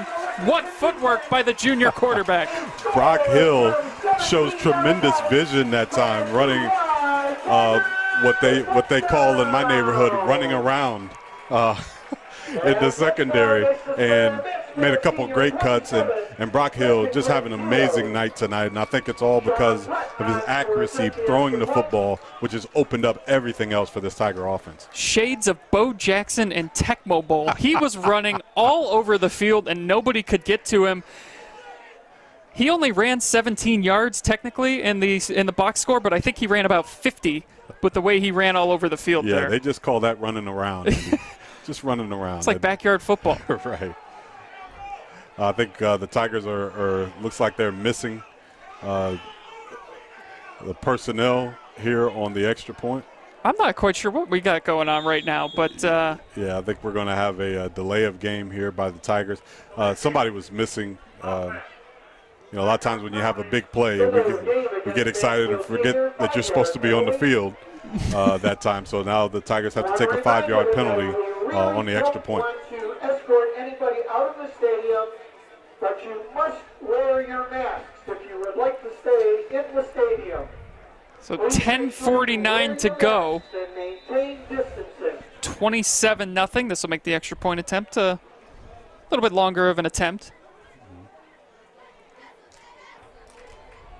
Sean Putt looking to make it a 28-0 game. Sophomore kicker. Well, nothing like, if I'm one of the Tiger coaches right now, Coach Bradley, I'm looking at this game, and of course we've got some time to go here, but I am really happy about, as the extra point is good, I'm really happy about my offense getting going, and we'll talk a little bit more about the matchup next week with Ashland, but right now they've got to be really happy to get their offense clicking against this Minuteman team. So Lexington will try to find something positive on offense. They've still not yet found the end zone this season through 10 quarters of play now, and down 28-0. It's going to be tough to come back, but if you're Lexington, you just got to try and find something positive here. Put together a drive. Getting in the end zone might just be what they need to get going. I mean, it starts to become, I think, a mental hurdle for them to get over, knowing that they just haven't scored yet this season. Yeah, absolutely. And now they've gone 6 quarters now without scoring, and I think it's a really big. It's like you said, a mental thing for your players, because even when things start to go well, when you haven't scored, you kind of wait for the shoe to drop. So even when you have a big play, you start to wait, well, what's going to happen? What's going to happen? But, right now, what's important for the Minutemen is what was important for the Tigers last week. They've got to establish something right now offensively, even if it's running the football, trying to work on small things. Getting a first down is priority right now. Scoring will come, but right now the Minutemen has got to look to get a first down. So Corbin Green takes the kick out at the 17-yard line, gets right around the 30-yard line, return about 18 yards, right around the 34-yard line, excuse me. So that is where the Minutemen will take over. 10:42 to go, third quarter, trailing 28-0. Cole Pauly on the night, just 2 of 6, 10 yards passing. He's made some nice throws, though. They've just been overthrown to his receivers. He had a throw right before halftime that, he threw it about 40 yards down the field, which I was surprised to see. We'll see if we see more of that here in the second half as they try to claw back into this one, but it's going to be a run up the middle to start their offensive series here in the second half. Well, and I think, for the passing game, he hasn't had much time. True. He just, there's no time for, plays to develop down the field, so you're reduced to throwing the ball short, and the Tiger secondary is playing, a yard to a yard and a half off of all the receivers, so you can't really throw short passes. So, right now the Minutemen have got to protect if they're going to pass and try to establish the run. A short run that time but they have got to try to establish something right here in the third quarter and try to get their offense going. Barris for 1 yard on the carry on the last play, and this time it looks to be a couple more yards, gain of about 5 on the play, so it'll make it a third and manageable here for Lexington. Right around the 40-yard line. And this is a lot like they started the game. Yeah. You know, the first play, a trap. That time they pull a guard that time or for a power play and pick up nice yardage there on second down to give themselves third and manageable, third and short. And, you know, something that they can pick up. They can get a first down here. They can find themselves with a drive to try to get some confidence and get a drive going for this struggling offense. Pauly under center.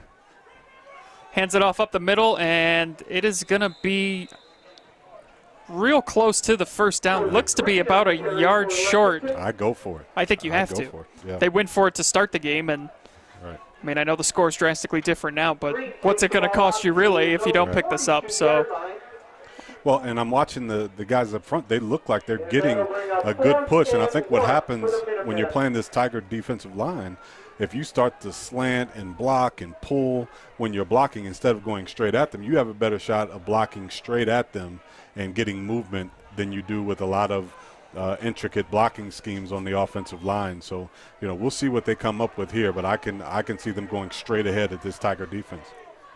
Pauly hands it off, and it is going to be a first down for Lexington. I was thinking Pauly was going to keep it himself, but it's Corbin Green who he hands it off to, and it's a much-needed first down for Lexington as they try to claw their way back into this one and build some momentum. Well, in the same way that you can find rhythm like the Tigers have passing the football, you can find rhythm running the football as well. Sure. And I think what Lexington has to do is find some rhythm. That doesn't mean they abandon their passing game, but it does mean that they've got to establish this run. And the weakness, if the Tiger defense has one, is that they have a little bit – they're not so big up front. So you may be able to push them back for a couple yards each rush. End around handoff here, and it is going nowhere. The Tiger defense all over it. Loss of 2 on the play brings up 2nd and 12. Carson Berry just nowhere to go on that play. Loses a couple yards. Just under 8 minutes now here in the third quarter. You know, misdirection is something that, you know, the Minutemen, I think, you know, they have worked on a lot. Obviously, it's a part of their offense, and you know, they always seem to be one missed block away, one cut away, and the Tiger defense just too fast. If you're not right, your timing and your blocking is not on point, they're going to react and respond up and make plays in the backfield, which they have all night to this point. Pauly now play action, rolling out, and he throws it almost into the hands of Mansfield Senior's defense. He threw that ball right to Miles Bradley that time, and it was just behind him. If Miles Bradley can catch that football, that'd be interesting to see what happens after that interception. But brings up 3rd and long right now for the Minutemen. So going back to those sweeps and whatnots that Lexington has ran tonight, is it just what's not working for them? Is it that they're not getting the blocking, or does Mansfield Senior just have too much speed on the outside that they're really causing those to be issues? Outside runs, it's so much more about blocking than you think. A lot of people think it's about speed. Like right there, that's great execution on the outside run. And Hudson Moore. I mean, great execution. And as that play developed, you can see the Minutemen getting what's called reach blocks. All of them got to the outside shoulder of their man, locked up, and ran them off the football. That's something that we haven't seen all night from the Minutemen. But you could tell right away they really done a great job of executing. Everyone was locked on their man, and you can get a positive run even on the outside. The problem is, if you miss a block on the outside, the Tiger defense is too fast. So it's not so much about the speed as it is about the blocking and getting your hands on a guy and making sure that, you know, like we say offensively, they're covered up so your running back has room to run. That was 3rd and 12, and they gained 23. And here's a handoff up the middle, and it is going to be out of bounds at the 13, call it the 12-yard line. Corbin Green, an impressive run there. Picks up about 20 yards on the play, and suddenly Lexington starting to find some success on the ground. Well, a little bit of rhythm, and again, I think that sometimes if you you can't give up on the run because you get stuffed for a play or two or even for a drive. You can't give up on and they have it on this drive. They've been committed to it, and it's showing dividends right now. 1st and 10 from the 13-yard line. 6:45 to go in the third quarter. Lexington looking very good offensively on this series. We'll see if they can turn it into points. And it's a fumbled snap, and it is picked up by a lot of pointing in both directions, and it's recovered by Mansfield Senior, and Lexington's offensive woes continue. Just when it looked like they were turning a corner, that's, I believe, the second or third mishandled snap we have seen tonight by Lexington, but that is tough if you're Lexington there. That's a tough one. They really had it going offensively. They had found some things that they could exploit on the Tiger defense, but turnovers. Both turnovers. That's second turnover tonight for the Minutemen. Miles Bradley picks the ball up. It could have been a scoop and score for Miles, but nonetheless, the Tigers get possession now just inside their 15-yard line. We've seen Miles Bradley do the scoop and score already this year. He picked up the blocked field goal last week and returned it. High snap there, and Hill's going to be brought down in the backfield. Rock Hill is set by Corbin Green. Corbin Green, who had a nice run just moments ago offensively, kind of takes his frustrations out there on the defensive side. I tell you, it's taken some years for me to get used to this shotgun snap, and you do have to commit to it. But if you're a Tiger fan, bad snaps bring back bad memories.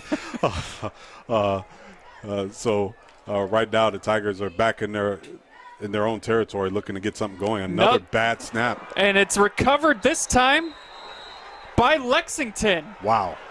So another high snap. Wow. This time recovered by the Minutemen, and they are right on the doorstep for their first points of the season as they take over at the 2-yard line. Well, just when you start to get comfortable, you feel like, you've got 28 points on the board. All of a sudden defensively, you don't make as many plays as you did before. You give up big yardage on some runs, and you get a big turnover. And now the Tiger offense, which had looked so sharp just a minute ago, now makes a huge mistake, and the Minutemen are on the doorstep. So Lexington looking for their first points of the season. Pauly under center. Hands it off up the middle, and the pile is going to be stopped at about the 1-yard line. Corbin Green on the carry.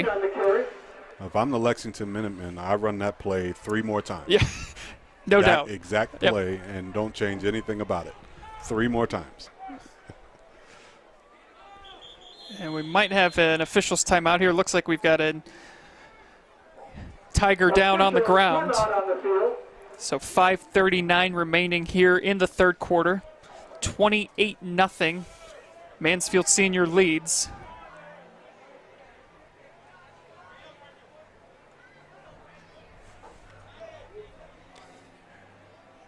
Reminder that tonight's high school football broadcast is brought to you live and free on the OH Report thanks to our generous sponsors.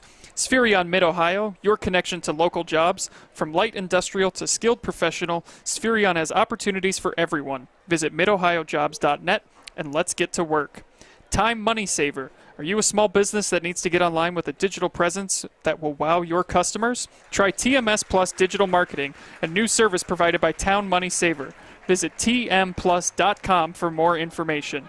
And by Park National Bank. Richland Bank may be changing their name, but not their philosophy. They're still your hometown bank, supporting your hometown teams. Same bank, bigger promise. Andy Jardy alongside Effie James here at Arlin Field. Both teams searching for their first win of the season. Mansfield Senior leading 28-0, but Lexington looking to get on the board here at the 1-yard line, second down. And we'll see if it's a heavy dose of Corbin Green or if Pauly decides to keep it himself. Pauly does, pushes forward, and he is going to be stopped short. It'll be third down. I don't think you can get closer. I don't think you can either. What that official has it marked, he is at the 3-inch line. Yeah. With the nose of the football almost on the goal line itself. I think you just got to keep it with Pauly, right? Yeah, 2 more times. 2 more times. 2 more times. Yeah. But the Tiger defense trying to deny Lexington their first points of the season. Corbin Green in the backfield. Pauly under center. Pauly keeps it himself. He's pushed behind from Corbin Green, and it's a touchdown for Lexington, their first points of the season. The old Reggie Bush push, huh? Corbin Green hit Pauly probably as hard as he's been hit tonight to get him in the end zone.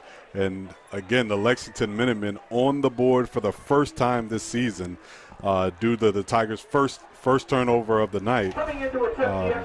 But nonetheless, that's something that the Minutemen will try to build on tonight, just getting in the end zone.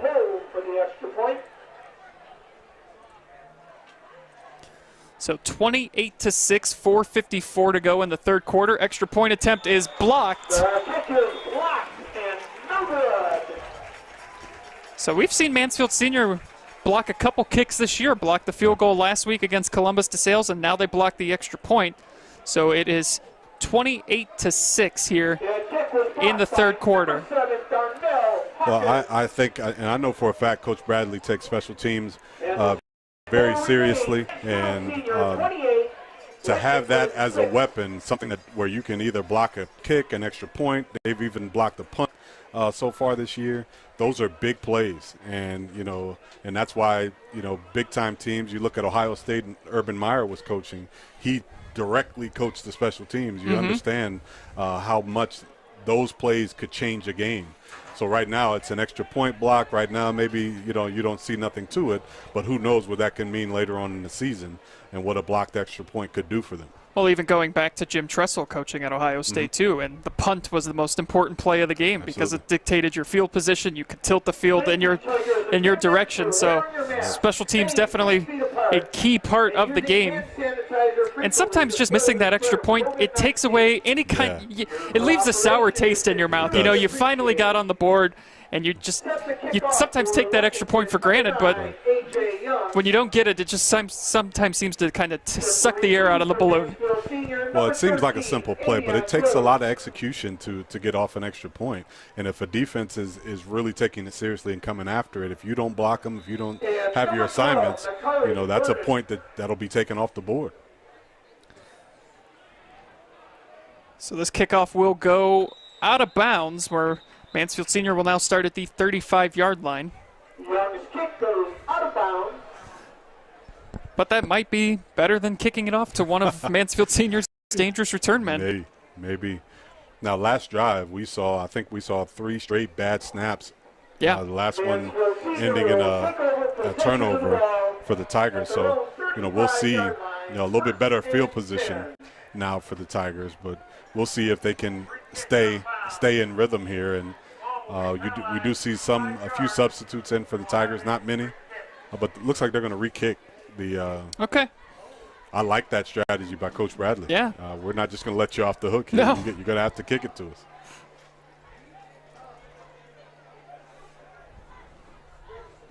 Excuse me, Mansfield Senior will not take over possession of the ball yet. Lexington will be penalized 5 yards and re-kick the kickoff. Well, I think it's important for these players, and as the time winds down, you see some of these players this is valuable playing time right now. The season is shortened and the preseason was shortened, so this is valuable minutes for all of the kids here who are playing in the game. So if I'm Coach Bradley, that's why you want to see your kickoff return team execute a kickoff return because they need the work. They all need the work. This one at about the 32-yard line, where Mansfield Senior will take it. And thrown out of bounds, and that is going to be a late hit out of bounds. Aubrey Gross on the return. So some frustrations there by Lexington, no doubt, but just an inexcusable play because now Mansfield Senior is going to take over on the other side of the 50-yard line. Again, making them kick the ball again results in a pickup of an extra, looks like it could be another 25 yards because of that. So he returned it to the 48-yard line, and then you tack on 15 yards from that. Wow. It's almost where they kick the football off. Right, right. 37-yard line, where Mansfield Senior will begin play first and 10. And going back to the special teams comments we made earlier, too, I mean, we had the shanked punt right before halftime, too. That resulted, I believe, a loss of 7 in a net gain after the bounce. Hill immediately was under pressure, and Lexington swatted that down. And you know, Lexington that time with an all-out blitz, and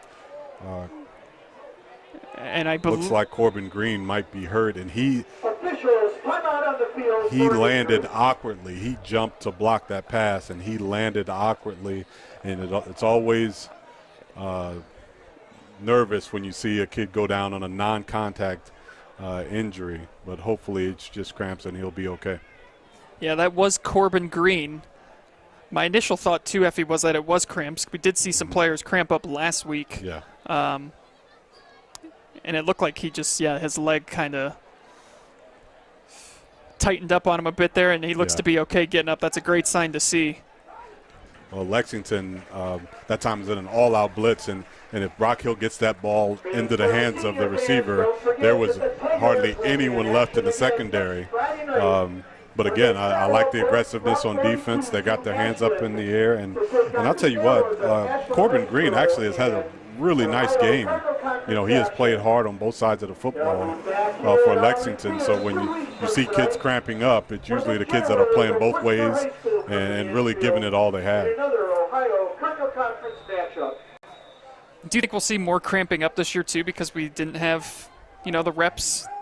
Yeah, that's one of the concerns. If you ask trainers all over the state in high school football or any sport, that's the big concern, because your body doesn't have the usual amount of time, as Lexington takes the time out here. If your body doesn't have the usual amount of time to get into condition for the season, so that's always a concern, especially early.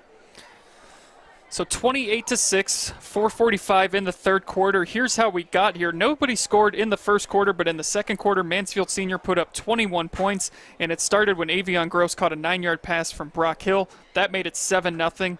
Then with 2:45 to go in the second quarter, it was Robertson with the pick 6 to make it 14-0.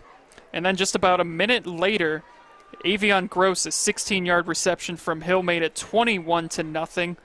In the third quarter, where we are now, it was Hill, a 17-yard run where he ran all over the field and made it a 28-0 game. And then Lexington got their first points of the season when Pauly ran it in from 1 yard, just plowed his way forward, a nice push from behind from Corbin Green, and then that made it 28-6. And that was after Mansfield Senior had stopped them or recovered a fumble, but then 2 high snaps by Mansfield Senior. The second one resulted in a turnover, and Lexington capitalized on it. So that's where we are right now, 28-6. Hill takes a shot downfield, and just a little too much on the throw.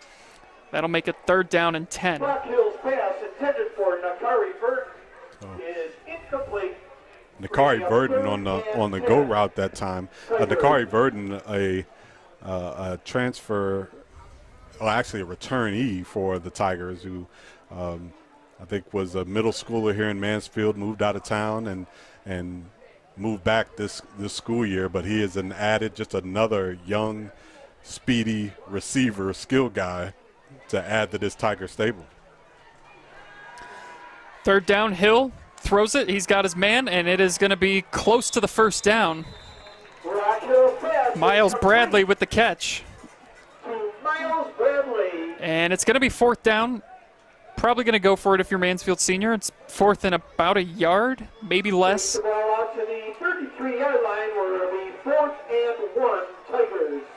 Hill quickly goes under center, takes the snap, and he is going to run forward and keep running forward out past the 20-yard line. They just caught Lexington off guard there. Right. They quickly got under center, snapped that thing, and picked up the first down. I can't say enough about Brock Hill and his overall game tonight. He has, again, been the catalyst for getting this Tiger offense on track. His accuracy, his decision-making, he hasn't thrown any interceptions. I thought he's been very smart with the football. So he's been played really well tonight. So the Tigers in the red zone at the 19-yard line, 1st and 10. Hill hands it off, and that is going to be 6 points for Mansfield Senior, as it is Dakarian Mitchell with the touchdown there.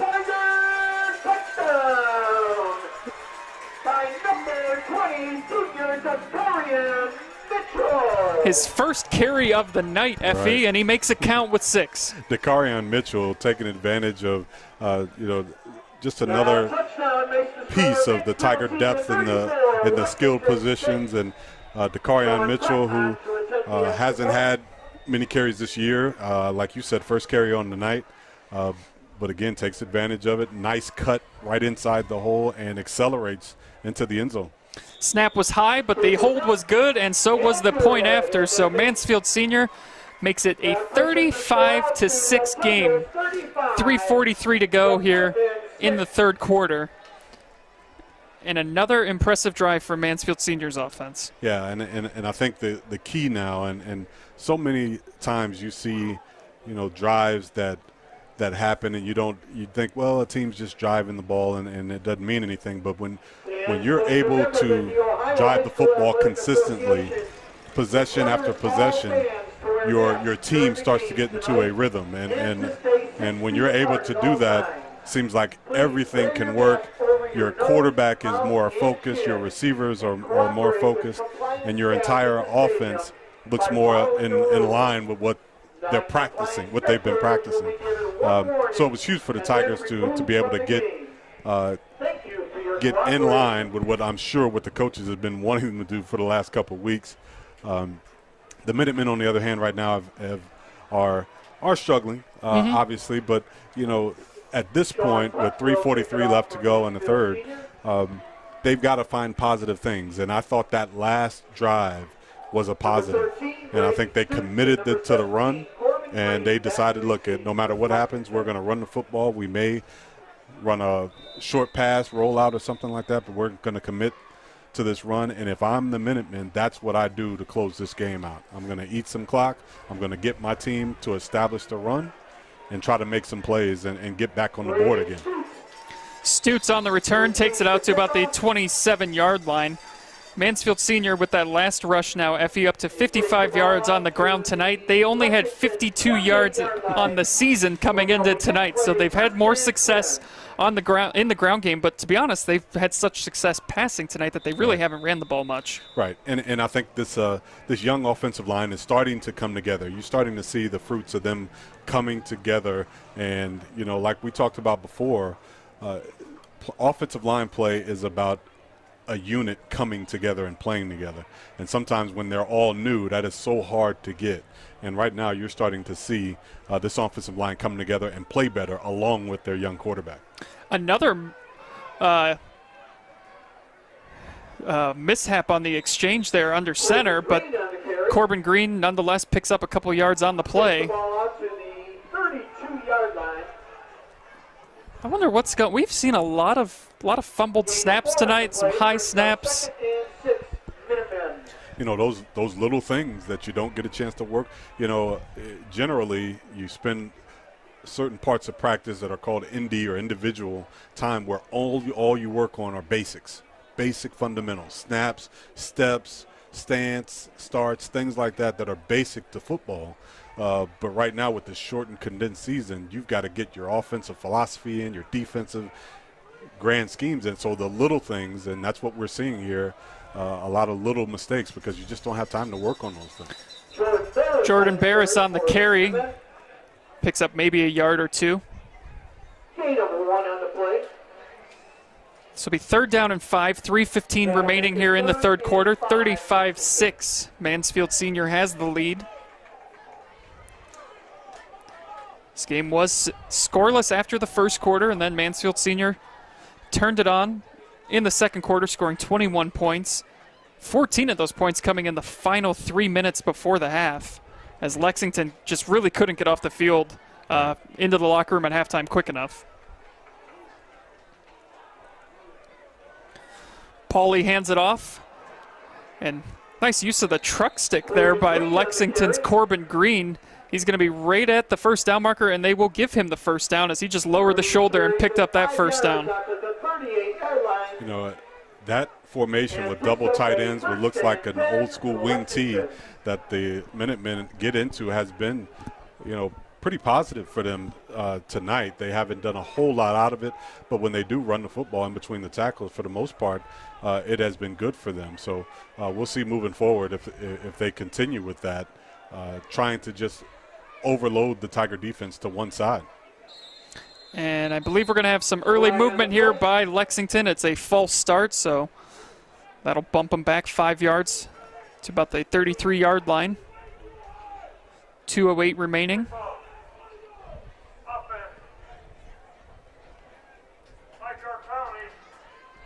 False start on Lexington. That'll be a 5-yard penalty. You know, this is an important time, you know, even for the Tiger defense, as you see Coach Bradley out screaming out to his defense that they're playing way too high, because it's important right now that, you know, the fundamentals of the game, you know, can start to go when the game gets out of hand, but you got to stay focused on both sides of the football. And I've always seen this as a time for both teams to get better no matter what the score is. Pauly keeps it himself and has a nice gain out to the 44-yard line. Gets 11 yards. Cole Pauly picks up 10 yards before he's brought down by number 53. Lexington, they've had some success running the football tonight. 103 yards rushing as a team. Corbin Green leading the way with 59 yards on 11 carries. Well, that last drive was really huge. They committed to the run, and like I said before, this is a time where, you know, they're going to try to get better as an offense. And if they're going to be a grinded-out running team, that's what you're going to be, and that's what you got to commit to. It certainly seems to be what they are committing to here tonight. Carson Berry picks up a few on the play. Brought down by number 21 to Chandre Hall. And I think earlier in the game, they would pound it inside, and then they would either run an outside play or they would take a shot downfield, and that's one of the things that you can do once you establish yourself in the run, or establish the fact that you're willing to run no matter what. Then, you know, inevitably your defense is going to maybe fall asleep. You catch a corner with his eyes in the backfield, and that's how you get a big play off. But right now, Lexington has decided, look, we're going to line up and try to run right at you. Pauly hands it off to Green, and Green is out past midfield. He's got the first down. So a nice run by Corbin Green. And they're getting good blocking up front, and that's what's resulted in these nice runs the last couple series for Lexington. Yeah, when they go back and look at this video, they'll be able to see this formation with the double tight ends, and sometimes they've jumped into an unbalanced look where they put both tackles on one side, has been overwhelmingly good for them. Now, when it goes bad, either through a turnover or they have a missed assignment where they lose yardage. But overwhelmingly, it has been good for them as we end the third quarter. So that is going to take us to the fourth quarter with your score, Mansfield Senior 35, Lexington 6. You are watching high school football live and free exclusively on the OH Report. Mansfield Senior High School. Ohio Health is proud to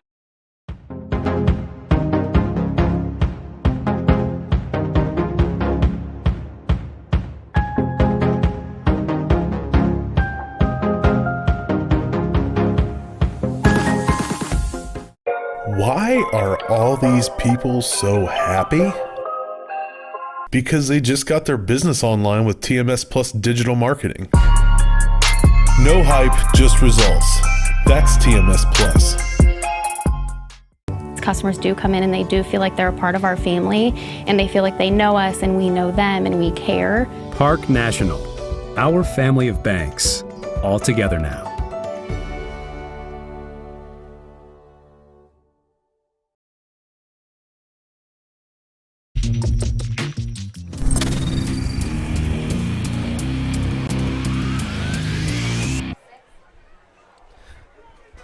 Welcome back. Fourth quarter underway. Lexington trying to continue to get things going here. as they've had a little bit of success running the ball here in the second half.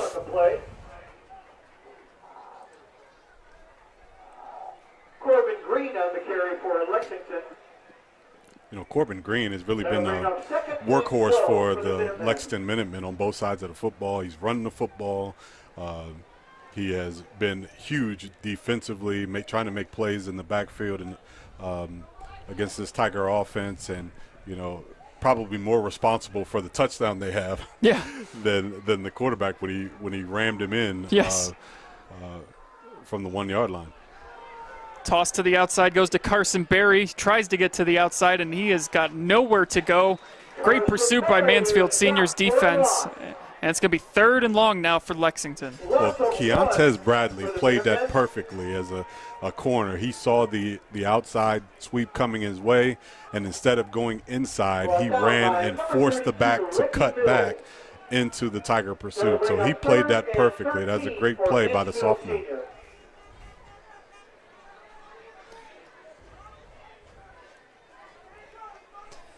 So 10:38 remaining in this game. 3rd and 13 officially. Ball at the 49-yard line for Lexington.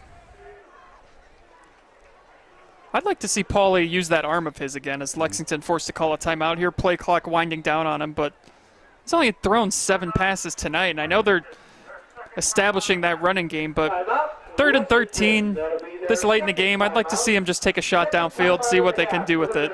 Yeah, and you know, that's necessary, and right now I think what the Minutemen are trying to do, and I wouldn't be surprised to see him take a shot downfield this time, but right now they're just trying to find a matchup that works, and instead of just giving away a play, and you know, Pauly, I think overall is, you know, it's a solid quarterback. He's got a good arm, as we saw earlier on a couple of throws, and but I also think that the Minutemen at this point are trying to, you know, this is always, and I've always felt even as a coach that this is a time where you can get your team better.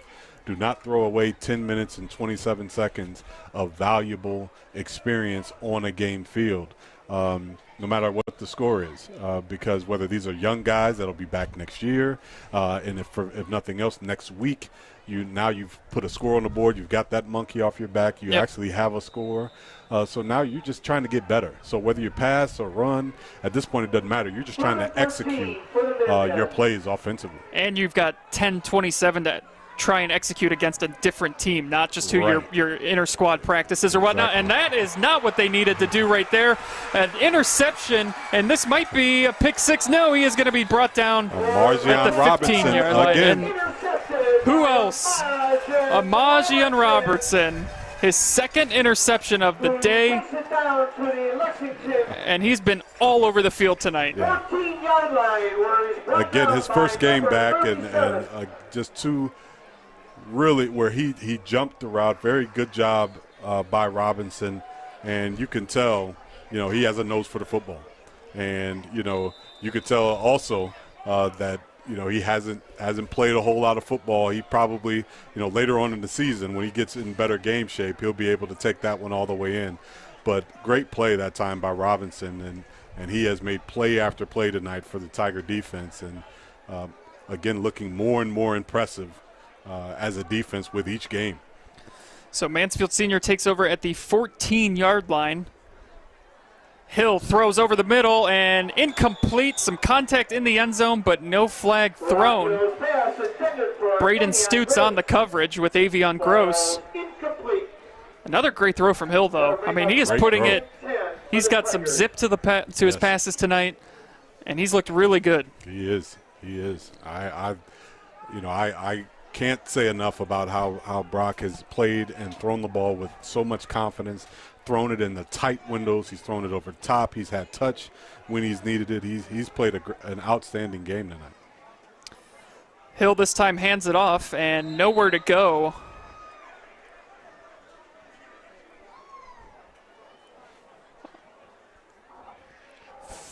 So offensively, you know, this is also a time, just like we talked about for the Minutemen, this is also a time where you work on your execution. And sometimes you got to block the scoreboard out and try to execute and get better with each play. They're going to have to play a great game with going over to Ashland on the road next week. Hill rolling out. He's got his man, and it is caught. And into the end zone. It's a TY Tigers touchdown. To Chandre Hall.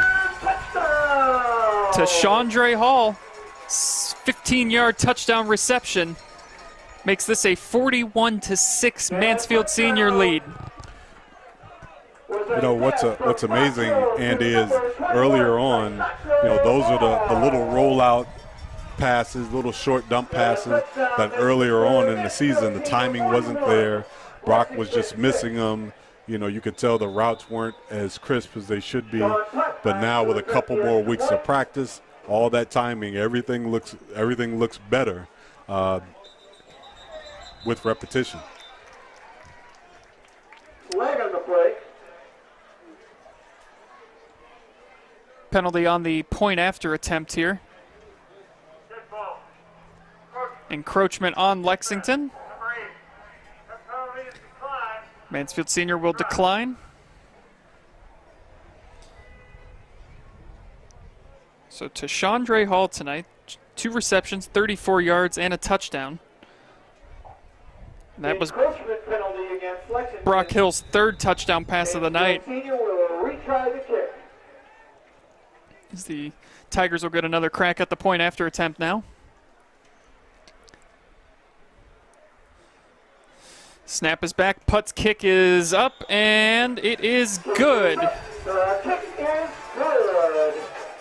42-6 Mansfield Senior, 9:35 remaining in the 4th quarter, and that'll give us a running clock now, Effie. Yes, it will. How that was not running into the kicker, I'm not also, exactly sure, but yeah. Nonetheless, we do have a running clock now. High school rules, 30-point lead or better in the second half. The clock will continuously run, I believe, unless there's a timeout. Yes, timeout and injury would be the other, which is a timeout, of course. Right. I believe those are the only 2 things that stop it. With the score being more than 30-point differential, we will now have a running clock. 9:35 remaining. You know, it's interesting to see. You know, I know we're in a time where, you know, capacity is limited and, you know, not many tickets available for this game. But, you know, considering all of that, decent crowd for the Tiger. The homestands tonight, decent weather. Even the Minutemen have a nice traveling crowd. Yeah. Tonight, it's you know, it's a shame we can't. You know, we all know that this game probably would have a lot more attendees if could be. But nonetheless, I like to see the families, and primarily these are families of the players, support these kids. Yeah, tonight kind of the first night I really felt the COVID restrictions in the stadium, because honestly, week 1 at West Holmes, I didn't notice too much of a difference. There was a good amount of people at that game, and Columbus DeSales isn't going to travel a lot of people to the game last week. So kind of looking over at the visitor stands and seeing the Lexington crowd tonight, definitely can tell that, you know, there's not as many people. Sure. I believe they only have 1 marching band. I don't think I don't think the visiting bands travel. Right, exactly. So you definitely see a lot more empty seats. Yeah.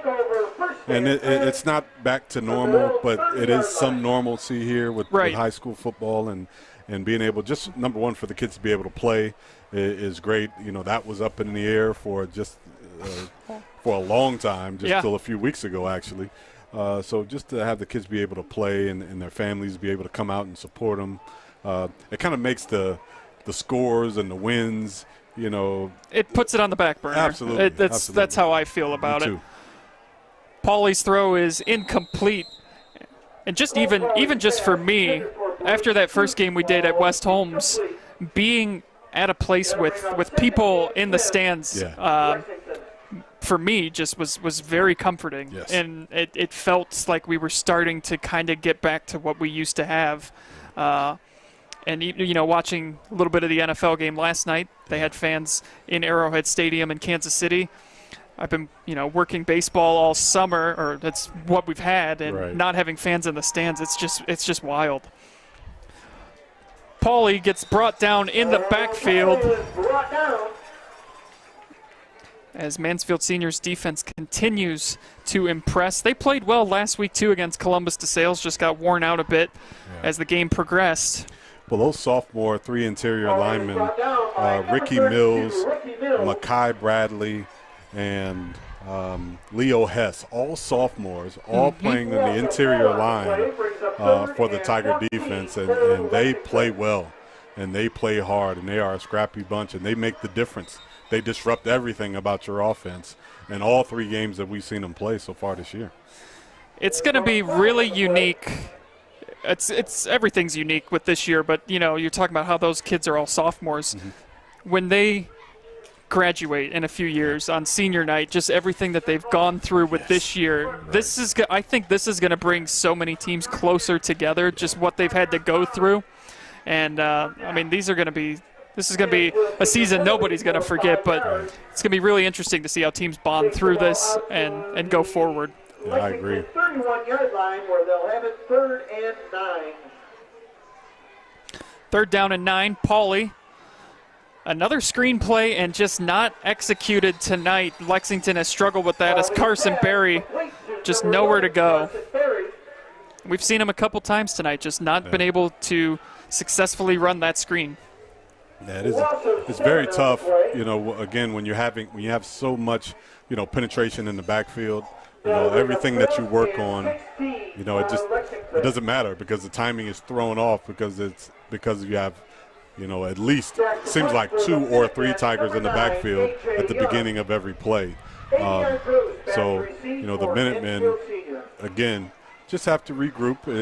3 games in, they've got some points on the board here, and they've got to be able to take some kind of positives from this game. And I think the success that they've had running the football here in the second half will be something that they should look to build on, if not in this game, in games to come. That was a heck of a punt by A.J. Young. Yeah. Flipped the field entirely as they punted that one from 24-yard line, and it's going to be at Mansfield Senior's 22-yard line. I think anytime you can punt the ball, Avion Gross is deep, and he doesn't catch it, is a win. Yeah, that's a win.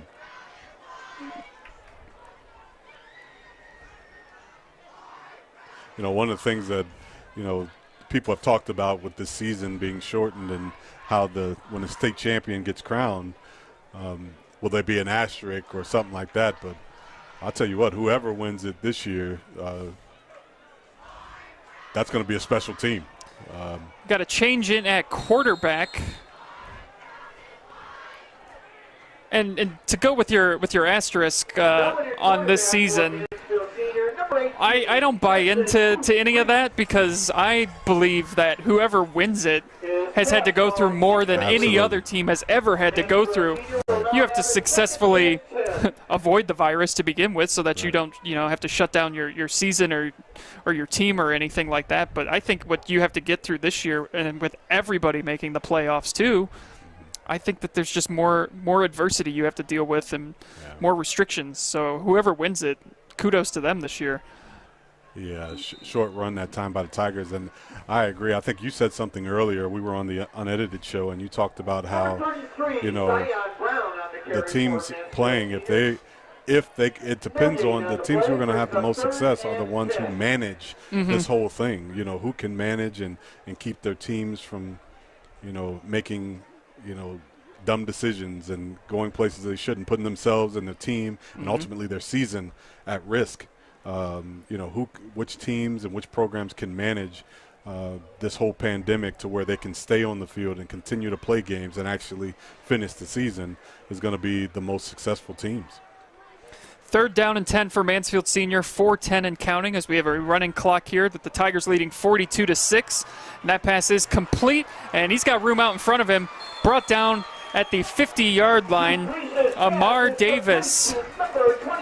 He's been close all night. He finally gets a big play here with 4 minutes remaining. Gain of 23 on the play.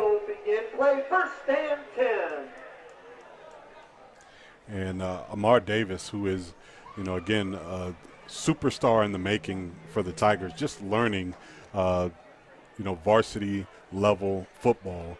But you can tell the raw speed and talent is all over this kid. Duke Reese is in at quarterback, the freshman, getting some valuable minutes here. And an incomplete pass there. Duke Reese's pass falls incomplete. Well, Duke Reese is a young man who, around Tiger circles, they say, who is the next great quarterback, great potential, really good size for a quarterback, and a good arm. So it's good, valuable minutes here. Good decision by Coach Bradley to get Reese some snaps here in a varsity football game. These are the types of moments that, no matter what happens through the year, with a shortened season, you don't know whether you're getting another opportunity. So it's good to see Duke Reese getting some reps here. Reese's pass is caught to Maurice Ware. Ware gets around the 44-yard line. And Duke Reese, the southpaw, a little left-handed. Yes. Throws coming your way. Well, and you can tell he has got really. You can tell he's been coached well. Really good mechanics, keeps the ball high, stands up tall in the pocket. I really enjoy seeing tall, young quarterbacks. There's nothing like it because they're going to grow, and Duke looks like he's been coached well. He's got really good mechanics and a nice arm. Yeah, he's listed at 6 foot, 238. I think he's a little taller than 6 foot, but could be wrong. It's a long way up here. Reese rolling out, and his pass almost intercepted by Lexington. They'll make it 4th down. One of the things that you see, especially when you look at young quarterbacks, sometimes people throw the ball and they have what they call pop coming out of their hands, and that ball has pop coming out of Duke Reese's hands when he throws it. He's clearly got to work on his footwork and accuracy, but he's got the raw tools. And the Tigers, as young as they are, have a lot of promise on this field right now. Clock continues to run here as the Tigers lead by more than 30. A minute 20 remaining in this one. Reese gets it out quickly to Nakari Verdon. Complete to number 12, Nakari Verdon. And we have a timeout, I believe. Minute 5 to go here as Mansfield Senior will pick up their first win of the season. Lexington will fall to 0-3. It's a little 43-yard line, And first and 10.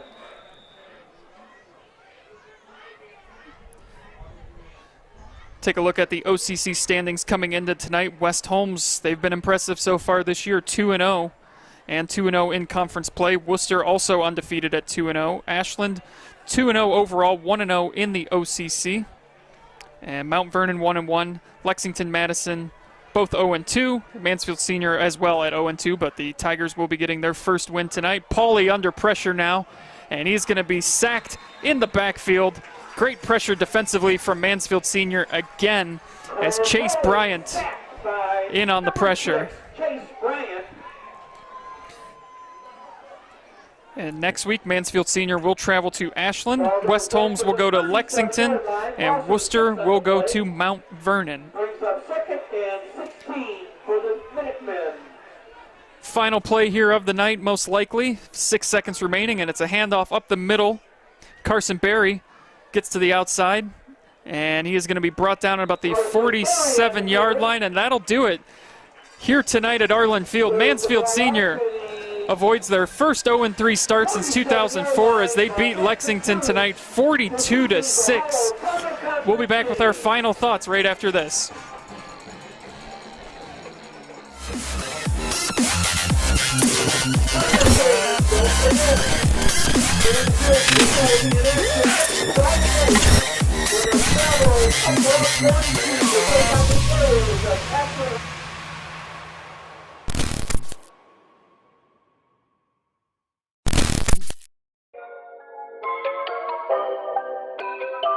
Why are all these people so happy?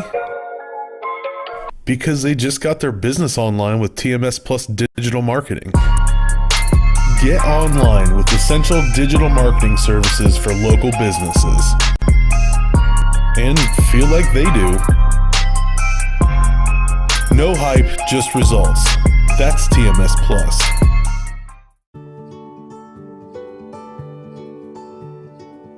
We are uniting Park National's family banks under one name to serve you more. This bank's about service to the community. I mean, your customers become your family, and by and large, you become their family. Customers do come in and they do feel like they're a part of our family, and they feel like they know us and we know them and we care. Park National, our family of banks, all together now.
Back here at Arlin Field, where Mansfield Senior picked up their first win of the season over Lexington tonight, 42-6. Andy Jardy alongside Effie James. And Effie, the Tigers finally were able to put together a complete game tonight, really found their rhythm offensively starting in that second quarter, and carried it to an impressive victory tonight.